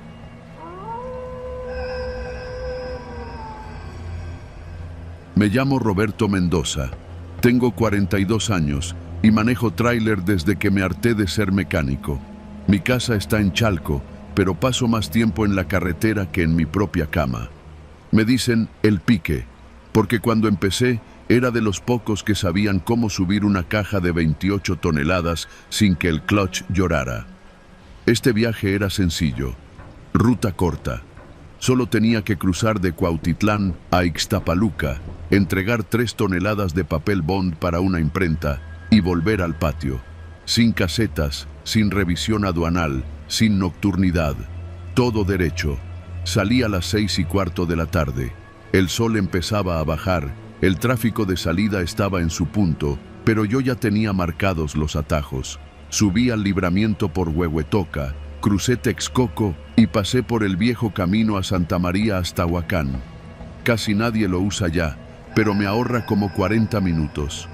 El tracto rugía parejo, sin quejas. En el asiento del copiloto llevaba un termo de café frío y el lunch que me había preparado mi esposa. 2 tortas de frijoles con queso y chile manzano. En el tablero tenía mi playlist de rock en español y mi viejo rosario colgado como decoración. Todo marchaba bien, hasta que vi la patrulla. Venía detrás, sin prisa, sin luces encendidas. Una RAM blanca, sin placas delanteras, con las franjas azules y rojas de la Guardia Nacional y el número de unidad en los costados. Todo parecía legítimo, pero algo no me gustó. Se mantenía justo detrás de mí, sin rebasar, sin prender torreta, sin decirme nada por altavoz. Pensé que solo coincidía conmigo en ruta, pero al llegar a una glorieta mal iluminada cerca de los Reyes, el copiloto bajó el vidrio y me hizo señal con la mano. Me detuve. El corazón me dio un brinco. Bajaron dos. Uno traía gorra negra, chaleco con siglas del GN y una tablet en la mano. El otro, solo lentes oscuros, arma larga colgada y rostro cubierto con pañuelo. Desde ahí empezó a apestar la cosa. Buenas tardes, operador. Documento de carga, manifiesto y licencia federal, por favor, me dijo el de la tablet. Sí, oficial, le respondí, tratando de sonar normal. Se los entregué en una carpeta. Revisó todo, se lo pasó al otro. Después de unos segundos, fingió escribir algo en la tablet. ¿Usted sabía que esta unidad está reportada con irregularidades? La caja no coincide con el registro del Padrón Nacional. ¿Cómo que no? Si esto lo cargaron en la planta directo, dije. Le mostré el QR del cliente, los sellos intactos y hasta el video del encierro. No es suficiente, jefe. Esto se tiene que revisar a fondo. Se miraron entre ellos. Luego el de la tablet habló. Mire, no queremos hacerle perder tiempo. Hay un punto de revisión aquí cerca. Es rápido. Solo vamos, revisamos que todo esté en orden y lo liberamos. Usted nos sigue, ¿va? Y ahí me cayó el 20. No dijeron a qué estación me llevarían. No mostraron gafete. No usaban radio oficial. No dieron número de folio. Quise decir que no me movía sin orden por escrito. Pero el que traía el arma larga ya estaba caminando hacia la puerta del tracto, mirándome con la cara tapada. No me dio opción. Arrancaron su unidad y me hicieron señal de seguirlos. Avanzamos por una avenida oscura, llena de talleres cerrados, baches profundos y basura quemada en las esquinas. Después de 5 cuadras, giraron a la derecha, por una calle sin nombre. Una callejón. Ahí supe que me iban a bajar. No había más que hacer. Bajé la velocidad, como dudando. Ellos se detuvieron al fondo, frente a una bodega abandonada. No había gente. Solo perros flacos, basura y un foco colgando de un poste de madera. Apagué el motor. Me latía el corazón tan fuerte que lo sentía en los oídos. Bajé. Ellos ya me esperaban afuera. Uno tenía un folder en la mano, el otro, el arma. Te voy a pedir que abras la caja, compadre. Rapidito, nomás es un chequeo. ¿Y la orden? ¿Qué orden? Esto es por tu seguridad. Si todo está bien, te vas. Me acerqué a la parte trasera del tráiler. Mis manos temblaban, pero al abrir la puerta sentí algo raro. Uno de ellos, el de la cara tapada, se me puso detrás y me dijo en voz baja: sabemos que no traes nada raro, cabrón, pero el tracto vale, ¿no? Pues va a costar quedártelo. ¿Cuánto traes encima? Quise salir corriendo, pero sabía que no llegaba ni a la esquina. Estaba solo. Nadie sabía que estaba ahí. Me habían sacado de ruta y yo, por miedo, no grabé nada, no marqué a nadie. Solo traigo 1500, le dije. Mentira, los traileros siempre guardan. Es todo. El otro tipo subió al tracto. Lo escuché abrir la guantera, mover los asientos. Luego gritó: aquí hay otra cartera. ¿Este quién es? Es mi patrón, mentí. Es su camioneta, yo solo manejo. Silencio. Después de unos segundos, el tipo salió con una mochila negra. Aquí hay una laptop y un celular. Esto vale más que los 1500, ¿no? Pensé que se iban a llevar todo, pero en eso, una patrulla real pasó por la avenida. No se detuvo, pero eso bastó para que se pusieran nerviosos. ¡Apúrate, güey!, gritó uno. El que estaba conmigo me empujó contra la caja. No digas nada, no nos viste. ¿O quieres que te siga viendo en otra parte? Se subieron a su camioneta clonada y se fueron. Tardé como 10 minutos en reaccionar. Cerré la caja. Subí temblando. El tracto estaba revuelto, pero ahí seguía la laptop. El celular de respaldo, desaparecido. Y con él, todos los contactos de clientes, proveedores, claves de carga y folios. Arranqué, sin rumbo. Me metí a una gasolinera, estacioné el tráiler y vomité. Esa noche no volví a casa. Me quedé en un motel de paso, cerré cortinas, apagué luces, no dormí. Pensaba en sus rostros, en sus voces, en la forma en que me hicieron caer. No por tonto, por estar acostumbrado a obedecer sin preguntar. Lo que más me ardía era que nunca vi sus placas, porque no tenían. Al día siguiente fui a poner la denuncia. Me mandaron de una ventanilla a otra. Nadie tomó fotos. Nadie quiso ver el video del callejón que grabé desde la gasolinera después. Uno de los agentes me lo dijo claro. La RAM que describes no existe en los registros de la Guardia Nacional. Probablemente era clon, pero sin placas, sin rostros y sin agresión directa. Esto se queda en intento de robo. Desde entonces desconfío de todas las patrullas. A veces las sigo con la mirada por el retrovisor, esperando a que enciendan torretas. Me aprendí los códigos de colores, las claves de llamada, los nombres de los comandantes reales. Ya no me sacan de ruta. Si me piden detenerme, les pido primero el número de unidad por radio. Si no contestan, no me detengo. Y cuando paso por ese callejón, que ahora ya está clausurado con cinta amarilla, siempre bajo la velocidad. No por miedo, sino para recordar que no todos los fantasmas andan en la noche. Algunos llevan chaleco con siglas y uniforme que brilla bajo la mentira.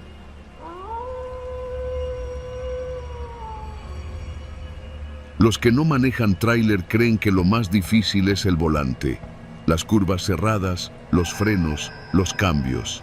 Pero no, lo más difícil es sobrevivir al engaño. Soy Juan Alejandro Tamés, 40 años, regiomontano y operador de quinta rueda desde que tenía 19. Le metí a rutas nacionales por todo México, Monterrey-Tijuana, Puebla-Cancún, Manzanillo-León y mi favorita, hasta hace no mucho, Ciudad Juárez hacia el centro. Es en esa, la del desierto, donde me pasó lo peor, donde aprendí que el peligro no siempre llega encapuchado. A veces trae chaleco reflejante y un destornillador. Era lunes. Me habían asignado un viaje de Juárez a León con una caja seca llena de autopartes. Carga normal, sellada, legal. Todo en orden. Salí como a las 9 de la mañana. El calor empezaba a pegar, pero no me molestaba. La carretera estaba limpia, sin retenciones, sin tráfico. Iba con mi Volvo blanco, al que le tengo tanto cariño como a un perro viejo. Motor recién afinado, llantas con buen dibujo, GPS funcionando. Planeaba dormir en Chihuahua capital y al día siguiente seguir hasta Zacatecas. Todo estaba tranquilo, hasta que no. A eso de las 12:30 del día, apenas pasando el kilómetro 26, ya en la libre, antes de entroncar con la autopista, vi un vehículo orillado. Una camioneta blanca con el cofre levantado, intermitentes encendidas y un sujeto agitando una lámpara naranja como si fuera trabajador de Capufe. Me detuve. A esa hora y en ese tramo, uno aún confía. El hombre se acercó. Llevaba chaleco fosforescente, cachucha beige, pantalón de mezclilla y una sonrisa amable que ya no volveré a confiarle a nadie. ¿Todo bien, compa?, pregunté. Gracias, patrón. Mire, se nos tronó la banda y traemos una señora y una niña en la camioneta. Ya pedimos ayuda, pero nos dijeron que si alguien con herramienta pasaba, igual nos podía echar la mano. Me quedé pensando. Yo sí traía herramienta. Nada del otro mundo, pero una llave de cruz, un gato hidráulico y unas pinzas. Podía intentar algo. ¿Traes refacción?, pregunté. Ya viene en camino, pero si al menos nos ayudan a movernos de aquí, se lo agradeceríamos. Me bajé, y ahí comenzó la trampa. Al acercarme, noté que la camioneta tenía las placas cubiertas con lodo. No le di importancia. Un segundo sujeto apareció por detrás, más joven, con una carpeta en la mano. ¿Nos puede firmar este reporte? Nomás para que vean que alguien sí se detuvo, por si la aseguradora pregunta. Es nomás de rutina. Revisé el papel. Tenía el logo de una aseguradora conocida. El formato parecía auténtico. pero ya había algo en el aire que me incomodaba. ¿Y la señora? ¿Dónde está? Allá adentro. La niña está dormida. Asentí. Saqué el gato del compartimento lateral y me agaché para pasarlo. Fue ahí cuando escuché el clic. No el de una herramienta, sino el de una puerta abriéndose. Me levanté de golpe y lo vi. Otro tipo, no el de la lámpara, ni el de la carpeta. Ya estaba forzando la puerta del copiloto de mi unidad. Llevaba guantes, un desarmador largo y un radio en el cinturón. ¿Qué chingados haces?, grité. El sujeto no respondió. El del chaleco me empujó con fuerza. Caí de espaldas sobre el asfalto caliente, la piel de mis brazos raspada. Tranquilo, compadre, esto es rápido, no más no te pongas pendejo. El tercero ya estaba subido en la cabina, buscando. Escuché cómo abrían el portafolio donde traía la documentación. Otro se metía a la caja, rompiendo el sello con una pinza de corte. Intenté levantarme, pero el del chaleco sacó una navaja. No la movía como quien va a apuñalar, pero sí como quien te quiere quieto. No te vamos a hacer nada, dijo, como si eso me calmara. Solo queremos algo que tú ni sabes que traes. ¿Qué cosa? Lo que te dijeron que eran autopartes, no lo son. Ahí se me fue el alma al piso. Toda la documentación, la guía, los sellos, al parecer eran fachada. No supe qué contestar. Me limité a observar cómo abrían mis cosas. Uno arrancó el GPS, otro sacó un teléfono satelital que no era mío, ni sabía que estaba ahí, del compartimento detrás del asiento. ¿Desde cuándo lo traigo? Tú solo manejas, viejo, otros deciden. El tipo que vigilaba me lanzó una sonrisa con lástima. A ti te van a dejar limpio. Nos dijeron que no te lastimáramos, que solo nos lleváramos lo que está marcado. ¿Quiénes? Tú pregúntate mejor por qué te dieron esa carga con tanta prisa. El hombre con la carpeta me arrojó una botella de agua. Tómatela y quédate aquí. En 10 minutos puedes irte. No respondí. Ellos se fueron como llegaron, sin levantar la voz, sin correr, sin hacer más desastre del necesario. Se llevaron una mochila negra que estaba oculta bajo una de las tarimas. Ni siquiera tocaron el resto de la carga. No mataron a nadie. No robaron el tráiler. Solo sabían exactamente lo que buscaban. Minutos después, encendí el motor con manos temblorosas. El sello roto me iba a costar una explicación con la empresa. El GPS estaba arrancado. Me dolía el codo. Me sangraba el orgullo y sentía que me acababan de usar como mula sin saberlo. Llamé a la central. Me contestó otro supervisor. ¿Todo bien, Tamés? Me robaron parte de la carga. ¿Qué parte? Una mochila escondida debajo de una tarima. No sabía que estaba ahí. ¿Estás bien tú? Sí. Entonces sigue. Haz tu entrega. Ya veremos lo del faltante. ¿Qué llevaba esa mochila? Tú no preguntes, Tamés. Ya te dije que sigas. Colgué. Entregué la carga en León. El recibo se firmó. Nadie preguntó nada. Unas semanas después me ofrecieron otro viaje similar. Lo rechacé. Renuncié en silencio 3 días más tarde. Ahora manejo para una línea regional, llevando frutas y lácteos entre Guanajuato y San Luis. Me pagan menos, pero me sé el nombre de cada cliente. Y lo que transporto sí es lo que me dicen. No me importa si me llaman cobarde. Aprendí en el kilómetro 26 que lo que parece un rescate vial puede ser el gancho perfecto para robarte el alma sin que nadie dispare un solo tiro. Y que en esta vida de carretera, la traición no siempre viene de los que te apuntan, sino de los que te contratan.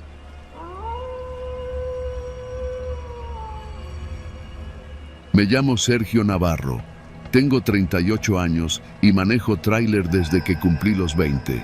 No tengo lujos, ni soy de andar contando anécdotas como otros colegas que adornan todo para que parezca una película. Yo solo conduzco. Trabajo para una empresa de distribución de abarrotes en la Ciudad de México y reparto mercancía a colonias populares y tienditas de barrio. Nunca he tenido broncas mayores, o eso pensaba. Lo que me pasó una noche de jueves cambió por completo la forma en que veo este trabajo. Ya no le creo a nadie, ni al patrón, ni al supervisor, ni al Waze, porque cuando alguien te manda a entregar a una colonia sitiada, a plena noche, sin advertirte nada. Ahí entiendes que tu vida vale lo mismo que un paquete de arroz. Ese día empezó normal. Me tocó turno nocturno. Cargué en la central de abastos cerca de las 5 de la tarde. Llevaba botanas, refrescos, productos de limpieza y latas para una ruta de entregas en Iztapalapa. Siempre ha sido zona complicada, pero nada que no se pueda manejar con precaución. Ya eran cerca de las 9 cuando terminé la última entrega oficial en la colonia Vicente Guerrero. Me disponía a regresar cuando me sonó el radio. «Sergio», dijo la voz de mi supervisor, don Lalo. «¿Estás libre? Necesito que hagas una entrega más, urgente». «¿Dónde?» «Colonia Las Águilas, en la zona de Santa Marta, Acatitla. Es una tiendita nueva. El dueño pagó el doble por entrega nocturna. Solo son unas cajas». «¿Y por qué no la pusieron en la ruta del mediodía?» Hubo un silencio raro. «El pedido llegó tarde. ¿Qué dices?» Dije que sí. Por necesidad, no por ganas. Me mandaron la ubicación por mensaje. No había calle principal, solo una entrada por un callejón angosto. Desde que abrí el mapa, algo no me gustó. El punto estaba en la parte más al fondo de la colonia, rodeado de cerros y calles sin salida. Un laberinto de callejones, sin cámaras, sin patrullas, sin alumbrado público. Pero ya estaba sobre el camino. Tomé la avenida Ermita, crucé hacia Santa Marta y empecé a internarme. A esa hora, las calles estaban desiertas. Pasé por calles con puestos cerrados, perros callejeros y uno que otro tipo sentado en banquetas, con la mirada fija en los autos que pasaban. Me detuve en un semáforo sin luz. De fondo, se escuchaban los cohetes de una iglesia lejana. Y entonces me di cuenta, ya no había señal de celular. Lo intenté 2 veces. Nada. Avancé. La calle se volvió de tierra. El pavimento terminó abruptamente y el GPS dejó de actualizarse. Seguí manejando despacio, con las luces altas, hasta que vi una tienda encendida. Un foco amarillento colgaba sobre la cortina metálica entreabierta. Estacioné frente a la banqueta. Me bajé con la guía impresa en la mano. Golpeé la cortina. «Buenas noches», grité. «Traigo el pedido de distribuidor a la central». Nadie contestó. Toqué otra vez. Entonces, la cortina se abrió con lentitud. No fue el típico dueño gordito con mandil, ni una señora amable en pantuflas. Fue un joven de unos 20 y tantos, flaco, moreno, con tatuajes en el cuello. No vestía como tendero, no sonreía. Y detrás de él, adentro del local, había otros 3, todos igual de serios. «¿Qué onda? ¿Vienes de la central?», preguntó uno. «Sí, vengo a dejar el pedido que solicitó el señor». Revisé la hoja. «Jesús Alvarado. Ya no vive, pero el pedido es para nosotros». Me congelé. «¿Perdón?» «Jesús. Se fue. Pero la tienda sigue. Tú déjalo. Ahora lo chequeamos». No había ni una caja de refrescos en los estantes. Era una tienda vacía. Pero lo más raro no era eso. Era el silencio. Ni un perro, ni una tele, ni música de vecinos. Nada. «¿Todo bien?», preguntó uno de los tipos, notando que no bajaba la mercancía. «Sí, solo que necesito la firma para liberar el pedido». «No hay firma. Aquí solo se paga». Y el que estaba más al fondo sacó un fajo de billetes arrugados. 1.500 por adelantado. ¿Quieres más? Entonces me cayó el 20. No era una entrega real, era una emboscada. Retrocedí un paso. «Perdón, pero sin firma no puedo dejar nada». «¿Tú crees que aquí se firma algo, cabrón?». Me di la vuelta y caminé rápido hacia el camión. Uno de ellos gritó: no seas mamón, ya vienes hasta acá». Subí. Cerré la puerta. Arranqué. El camión rechinó sobre la tierra. Avancé. Cuando volteé el espejo, ya corrían hacia mí. Tomé una calle lateral, sin pensar. En segundos, me di cuenta de que me había metido a un laberinto. Calles cerradas, sin luz, sin salidas visibles. Había motocicletas estacionadas, techos bajos, casas con bardas y vidrios rotos. Escuchaba pasos corriendo en la oscuridad. Y entonces lo vi. Un tipo con radio en la mano, apuntándome con la linterna desde una esquina. No tenía uniforme, no era policía. Le habló a alguien. Aceleré. Él saltó a un lado. El camión lo rebasó por centímetros. Atrás, escuché que gritaba: «Va hacia la San José, córtalo por la lateral». Mi corazón latía tan fuerte que me dolía el pecho. Tomé la calle siguiente sin frenar. Las llantas rebotaban con los baches. Las casas pasaban como sombras. Y entonces, otra figura. Un coche blanco atravesado en medio de la calle. No había salida. Frené. Quedé atrapado. Apagué las luces. Bajé el volumen del motor. El sudor me bajaba por el cuello como si tuviera fiebre. No tenía armas, ni palanca. Solo el cinturón de seguridad que me apretaba el abdomen, como si también supiera que ahí terminaba todo. Escuché pasos, a lo lejos, luego cerca, pero no eran de los hombres, eran de alguien más. Alguien caminaba del lado del copiloto, una señora, anciana. Me miró desde la banqueta sin expresión, le abrí tantito el vidrio, era mi única esperanza. «Señora, por favor, ¿dónde está la salida?» Ella me vio como si yo hablara otro idioma. Luego señaló, sin decir nada, hacia una calle secundaria y se fue caminando entre las sombras. Encendí el camión, reculé, maniobré. El coche blanco seguía, pero logré rodearlo por un camellón de tierra. Giré como pude. Tomé la calle que la señora señaló. Era más angosta, más oscura, pero al fondo vi luces. Y entonces apareció un letrero: «Salida a eje 10». Aceleré con toda el alma. Crucé el último tope y vi una avenida amplia. Pasó un camión de basura, luces, gente, ruido, el mundo real. No paré hasta llegar a la caseta del metro Acatitla. Ahí me estacioné, temblando. Llamé a la empresa. «Don Lalo, me metiste a una colonia sitiada. Casi no salgo. Me iban a asaltar o peor». Del otro lado, silencio. «¿Sabías?» Solo seguí indicaciones. Pensé que era seguro. «¿Pensaste? ¿Mandas a alguien con una carga a esa zona sin verificar?» Colgó. No dijo más. Al día siguiente, hablé con otros repartidores. Uno me dijo que esa tienda nunca había existido. Otro que Jesús Alvarado fue asesinado 2 semanas atrás. Y otro más me dijo que esa colonia ya no la cubre nadie. Desde entonces, antes de cada ruta, reviso cada punto. Pregunto, verifico. Y si algo no me suena, no voy. Prefiero perder el día que la vida, porque no todos los que entran a una colonia sitiada pueden contar lo que vivieron. Yo tuve suerte, solo eso.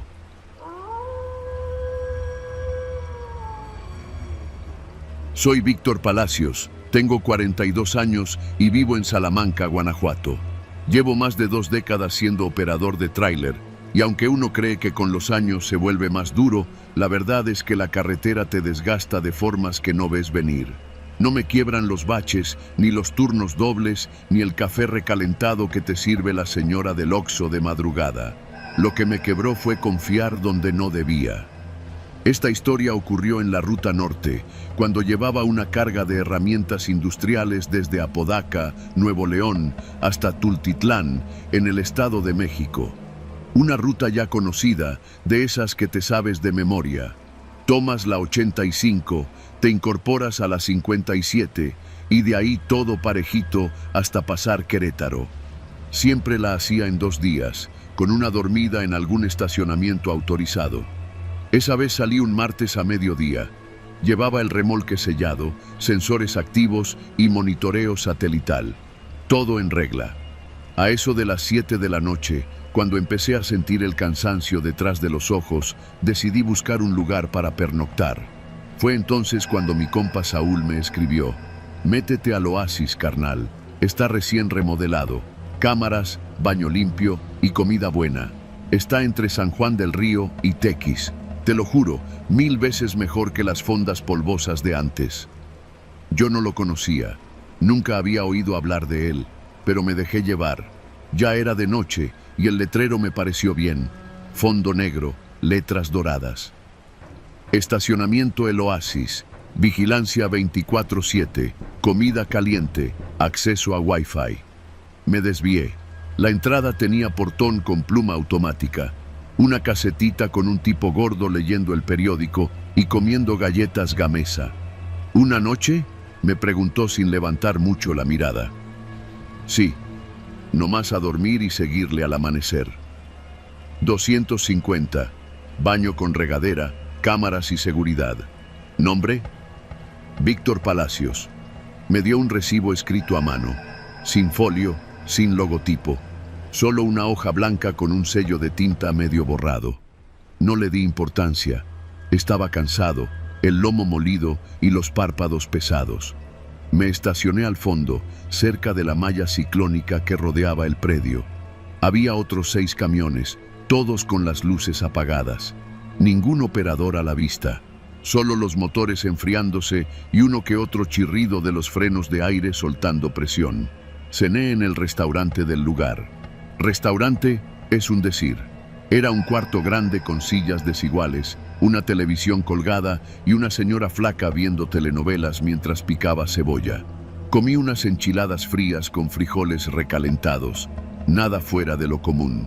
Antes de irme al camarote, pasé al baño. Un hombre con gorra y chamarra de mezclilla me sostuvo la mirada más de lo normal. ¿Primera vez aquí?, me preguntó, lavándose las manos. Sí, ¿todo bien? Aquí siempre pasa algo, pero como uno llega cansado, ni se entera. No supe si era una amenaza, una advertencia o solo ganas de platicar. Me reí por compromiso, le di la espalda y salí. Me encerré en la cabina, puse seguro, bajé las cortinas y dejé el celular cargando. Mandé mensaje a mi esposa, ya en el oasis. Me duermo. Te marco temprano. Luego me acosté. Eran las 10:15. Dormí profundo. Lo siguiente que recuerdo es abrir los ojos de golpe por un ruido sordo, como si hubieran cerrado una puerta fuerte. Miré el reloj del tablero, 2:34. Silencio. Agucé el oído. Nada. Entonces noté algo raro. La cortina del lado del copiloto estaba medio abierta. Yo la había cerrado bien. Me senté. Escuché otro ruido. Un golpe metálico, como una caja de herramientas cerrándose. Me asomé por la rendija. Un hombre estaba en la parte trasera de mi tráiler.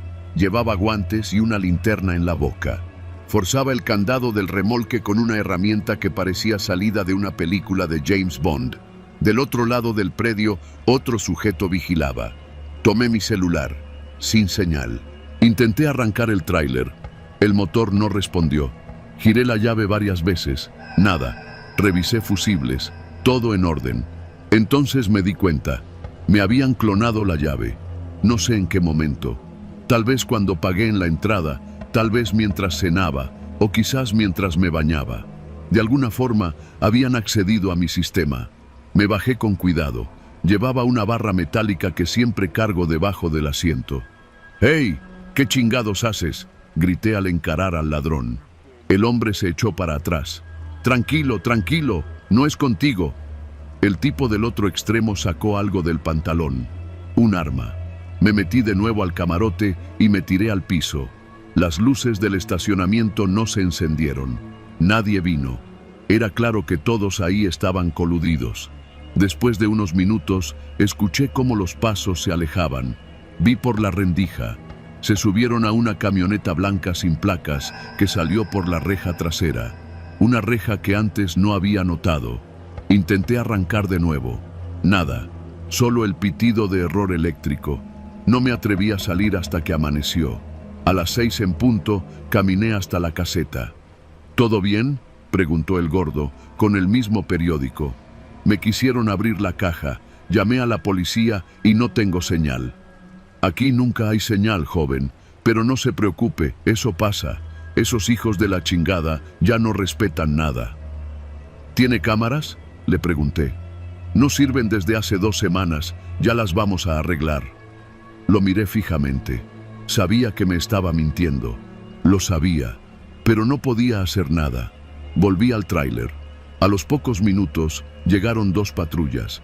Habían recibido una llamada anónima. Ni siquiera la hice yo. Revisaron los alrededores, tomaron mi declaración y me dijeron lo que ya sabía. Aquí clonan llaves, Cortan GPS y saben perfectamente qué cargas vienen. No está confirmado, pero lo sospechamos desde hace meses. Les pagamos a todos para que no digan nada. Uno de los oficiales me tomó del hombro. ¿Sabes cuántos operadores han desaparecido después de dormir aquí? 12 en el último año, casi todos con carga valiosa. No respondí. Estaba helado. Vete de aquí, Víctor, y no regreses. Este oasis no es lo que parece. Nunca recuperé la mercancía, ni el GPS. El seguro apenas me cubrió una fracción. La empresa me dio unos días de descanso, pero no volvieron a asignarme rutas largas. Perdí la confianza de los jefes. Y lo peor, perdí la paz. Cada vez que paro a dormir, reviso 2 veces que nadie me haya seguido. Ya no como en restaurantes de paso. No acepto recomendaciones de nadie. Cierro con doble candado, triple seguro, y ni así me siento tranquilo. Porque en la carretera no te matan solo por lo que llevas. Te matan por confiar donde no debes. Y ese estacionamiento, con su nombre bonito y su promesa de seguridad, se convirtió para mí en el último lugar donde dormí sin miedo. Hasta esa noche.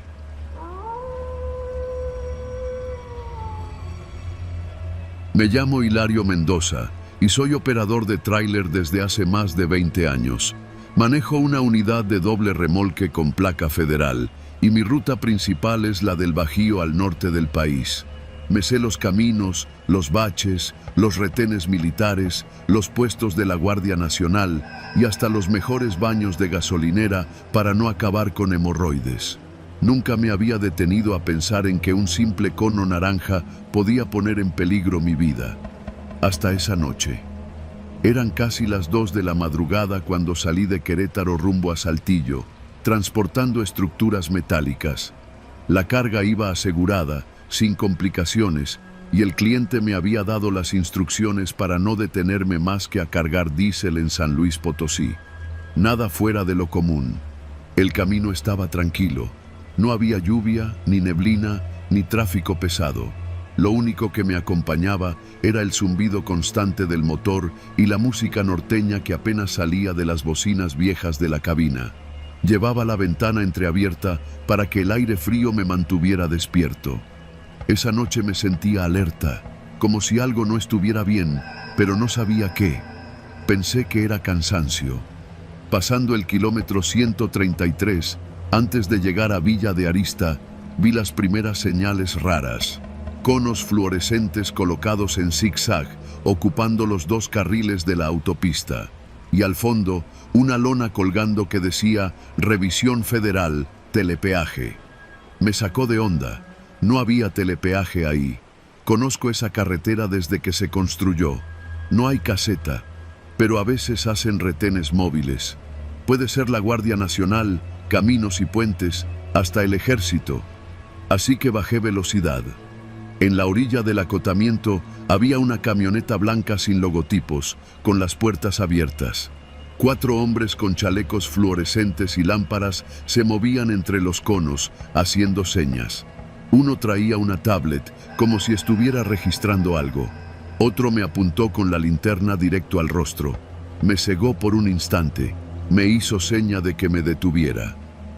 «Documentos, patrón», dijo uno, joven, delgado, bigotito apenas marcado. Tenía el acento de la frontera, pero hablaba con soltura. Me pidió la carta porte, licencia federal y permiso SCT. «¿De dónde viene?», me preguntó. «Querétaro, voy a Saltillo». «¿Carga?». «Estructuras metálicas». «¿Puedo subir a revisar?». Lo dijo tranquilo, sin levantar la voz. Pero fue entonces cuando noté algo. Su chaleco decía Seguridad Privada, no SCT, ni Guardia, ni Ejército. Y el logo estaba mal impreso, como de los que venden en el centro. «¿Tiene una orden de revisión?», le pregunté, ya con el corazón acelerado. Se me quedó viendo, luego se rió. «¿Por qué, patrón? ¿Lleva algo que no quiere que veamos?». Detrás de él, 2 de los otros tipos ya estaban rodeando el remolque trasero. Uno traía lo que parecía un desarmador largo, otro una especie de ganzúa. «¡Alto ahí!», grité por la ventana. Uno de ellos levantó la mirada, sonrió. Y entonces supe que no eran autoridad, eran otra cosa. Puse el freno de mano, cerré seguros, agarré la lámpara que siempre traigo debajo del asiento, no para alumbrar, sino porque el mango es de acero. La puerta de la cabina vibró. Uno de los tipos la estaba jalando. «¡Bájese, cabrón!», gritó uno desde abajo. No lo hice. En lugar de eso, metí reversa con cuidado y luego aceleré en seco hacia atrás, barriendo un cono y parte del zigzag. Maniobré lo mejor que pude con la doble, esquivando la camioneta blanca que me cerraba el paso. Al hacerlo, escuché un golpe metálico. Me habían reventado uno de los espejos con algo, pero no podían seguirme en reversa.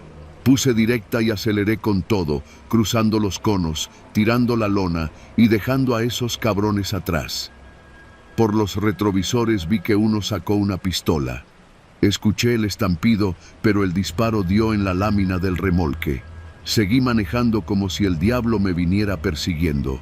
Las manos me temblaban, el sudor me chorreaba por la frente. Llamé por radio a la base, pero no tuve respuesta. Estaba solo. Apagué las luces internas de la cabina. Bajé velocidad hasta estabilizar la marcha. 15 minutos después, llegué a un paradero bien iluminado con tienda de conveniencia y cámaras. Me estacioné. Me bajé temblando. Un señor de una pipa se me acercó. «¿Todo bien, compa?». Me quisieron detener en falso retén. ¿A la altura de los conos? Sí. Ya van como 3 operadores que se quejan de eso, pero no los agarran, se mueven. A veces ponen los conos en un carril, otras veces en ambos. A uno le robaron hasta los tenis. ¿Nadie ha dado parte? Sí, pero no existen en el sistema. No están registrados como ningún grupo, ni municipal, ni estatal, ni federal. Celada limpia.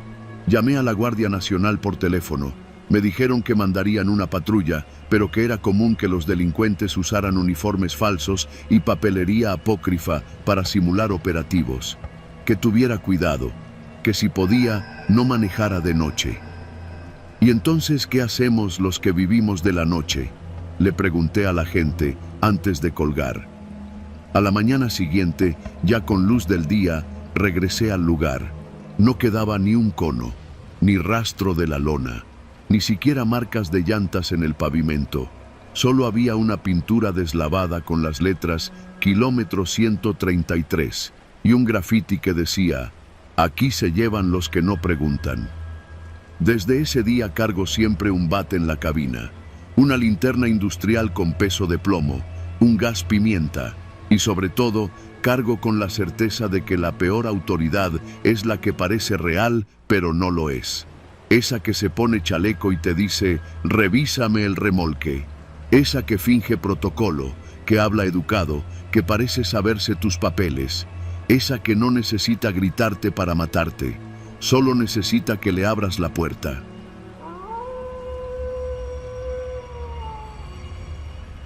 Siempre he dicho que la carretera no perdona. Puedes conocerla desde chamaco, puedes recorrerla de norte a sur y creer que ya nada te sorprende, pero basta con una noche, una sola, para que te cambie la vida, o para quitártela. Me llamo Jorge y llevo más de 20 años manejando tráiler. Le he metido miles de kilómetros al pavimento desde que tenía 24. He dormido más veces en el camarote que en la cama de mi casa. Lo mío no es la ciudad ni el escritorio. Lo mío es el diésel, el viento en la cara y el run constante del motor.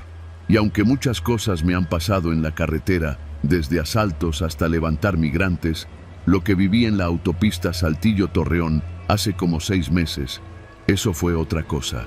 Era marzo, una noche como cualquier otra, calurosa y seca, típica del norte. Llevaba carga desde San Luis Potosí rumbo a Torreón. Eran cajas de producto enlatado, nada fuera de lo común. Ya había pasado Matehuala y me faltaban unas 2 horas para mi parada.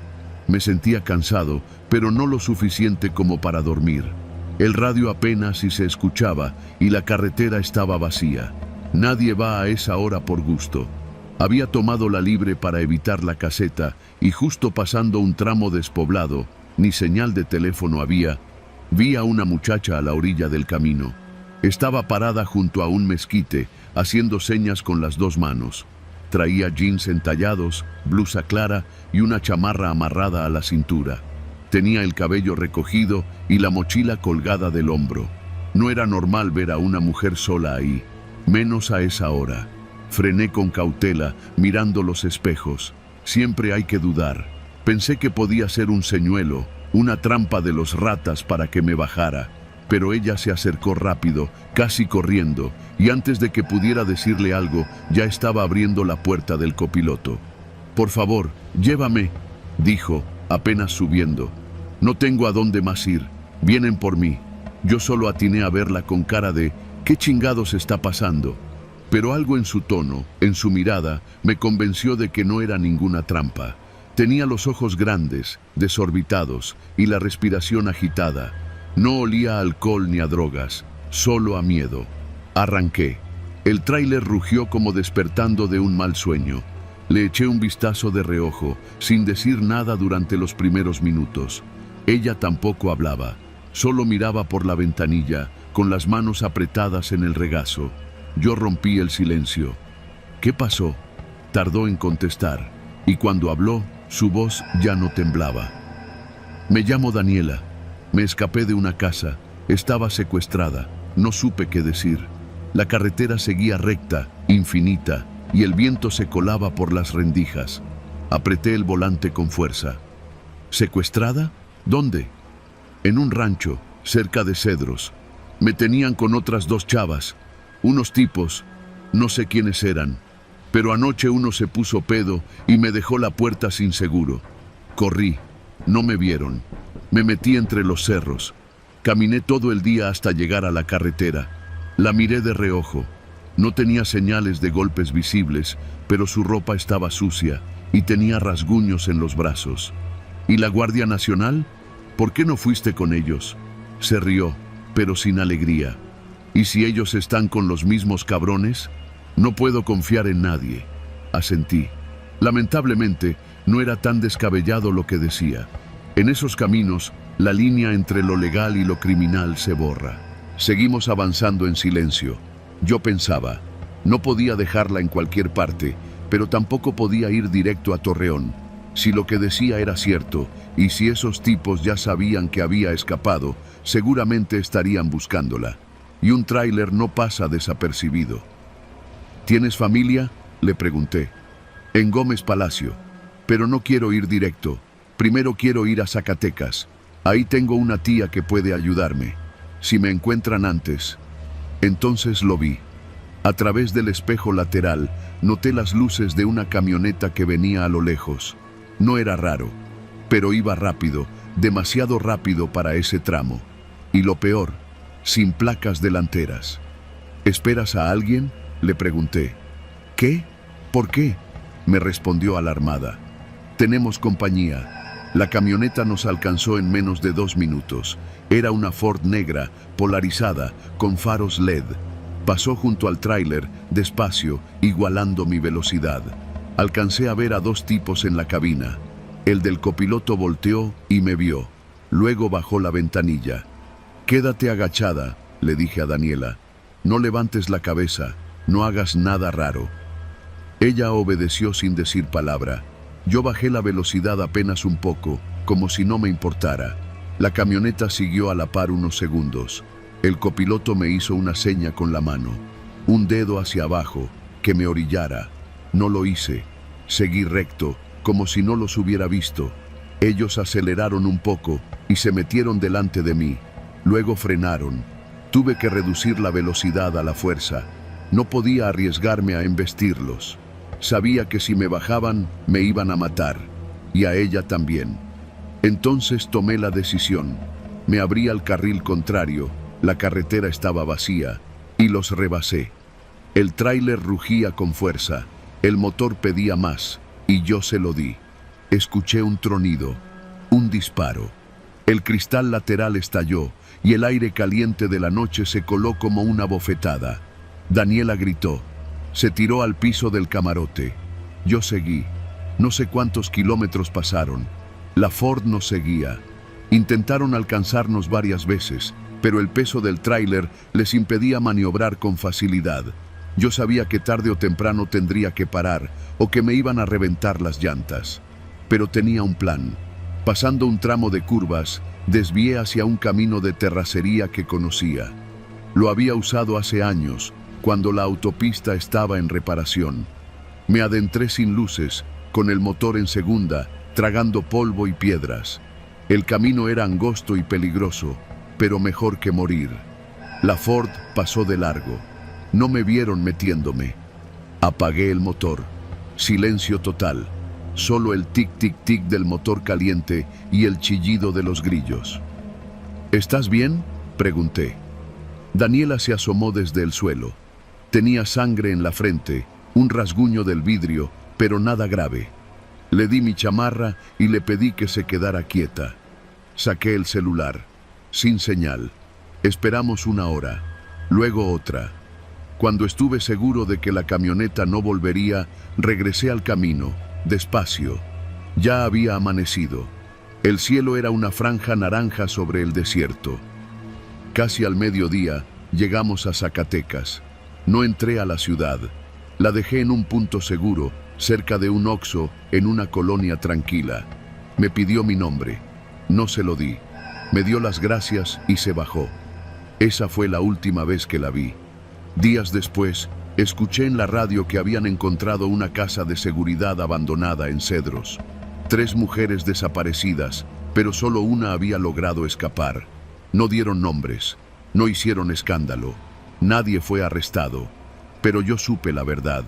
Desde entonces no levanto a nadie, no por miedo, sino por respeto. Porque esa noche no salvé a una víctima. Salvé a alguien que ya había decidido salvarse sola. Yo solo la llevé unos kilómetros más adelante. Y créeme, en esta carretera a veces eso basta para sobrevivir.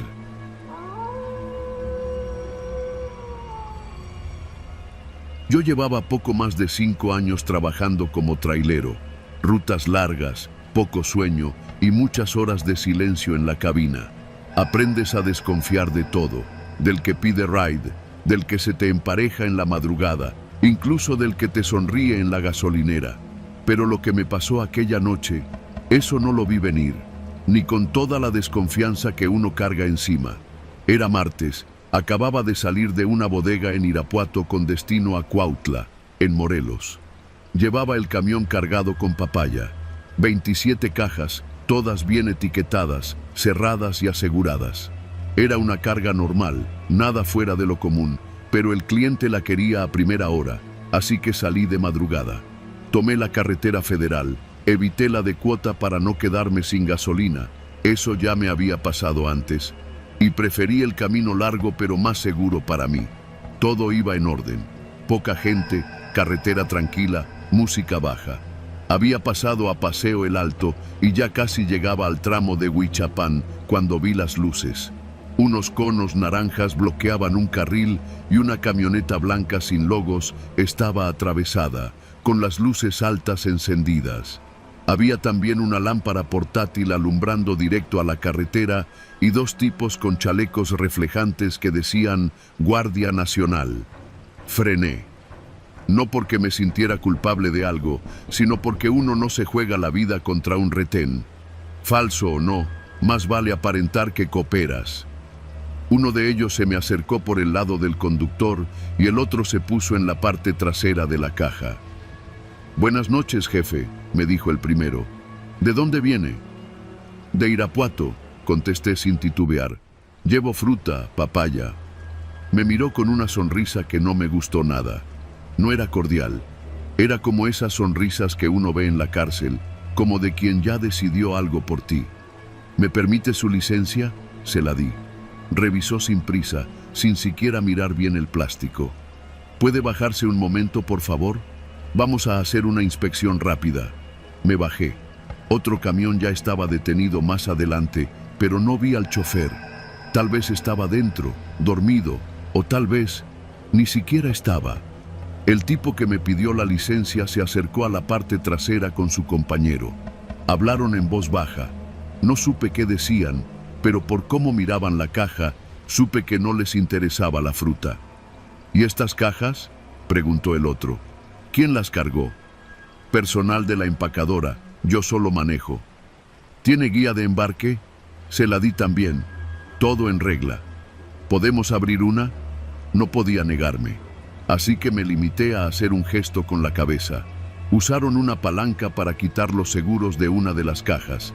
El olor a fruta fresca salió de inmediato. Se asomaron, la tocaron, la cerraron. «Todo bien», dijo el primero. Pero entonces el otro sacó algo de su chamarra. No era una pistola, pero casi. Era una navaja de esas de resorte y me apuntó con ella al vientre. Nada de sutilezas. «No vas a hacer nada estúpido, ¿verdad?». Lo miré sin entender, o más bien fingiendo no entender. Me temblaban las manos. «¿Qué quieren?». El que tenía la navaja se me acercó al oído. «Necesitamos que nos hagas un favor, una entrega, digamos, paralela». Yo no respondí. ¿Qué podía decir? A esa hora, en medio de la nada, rodeado de dos tipos armados, uno aprende que hablar de más es morir gratis. «Vas a llevar otras 4 cajas, ya están preparadas. Las vamos a poner encima de las tuyas, no pesan tanto. ¿Qué traen?». «Eso no te incumbe. Lo único que necesitas saber es que si llegas con ellas a donde te vamos a decir, sales con vida y con un buen bono». Quise negarme, pero ni siquiera pude articular palabra. Me llevaron a punta de navaja a la parte trasera del camión. Otro hombre salió de entre los arbustos. Cargaba una carretilla con las 4 cajas. Eran iguales a las demás, solo que más pesadas. Se notaba por cómo se le marcaban los músculos del cuello cuando las cargaba. No olían a fruta, no olían a nada, y eso me pareció aún peor. ¿Y si me detienen? «No te van a detener. Ya tenemos arreglado todo el camino. Solo sigue las instrucciones que te vamos a mandar al teléfono».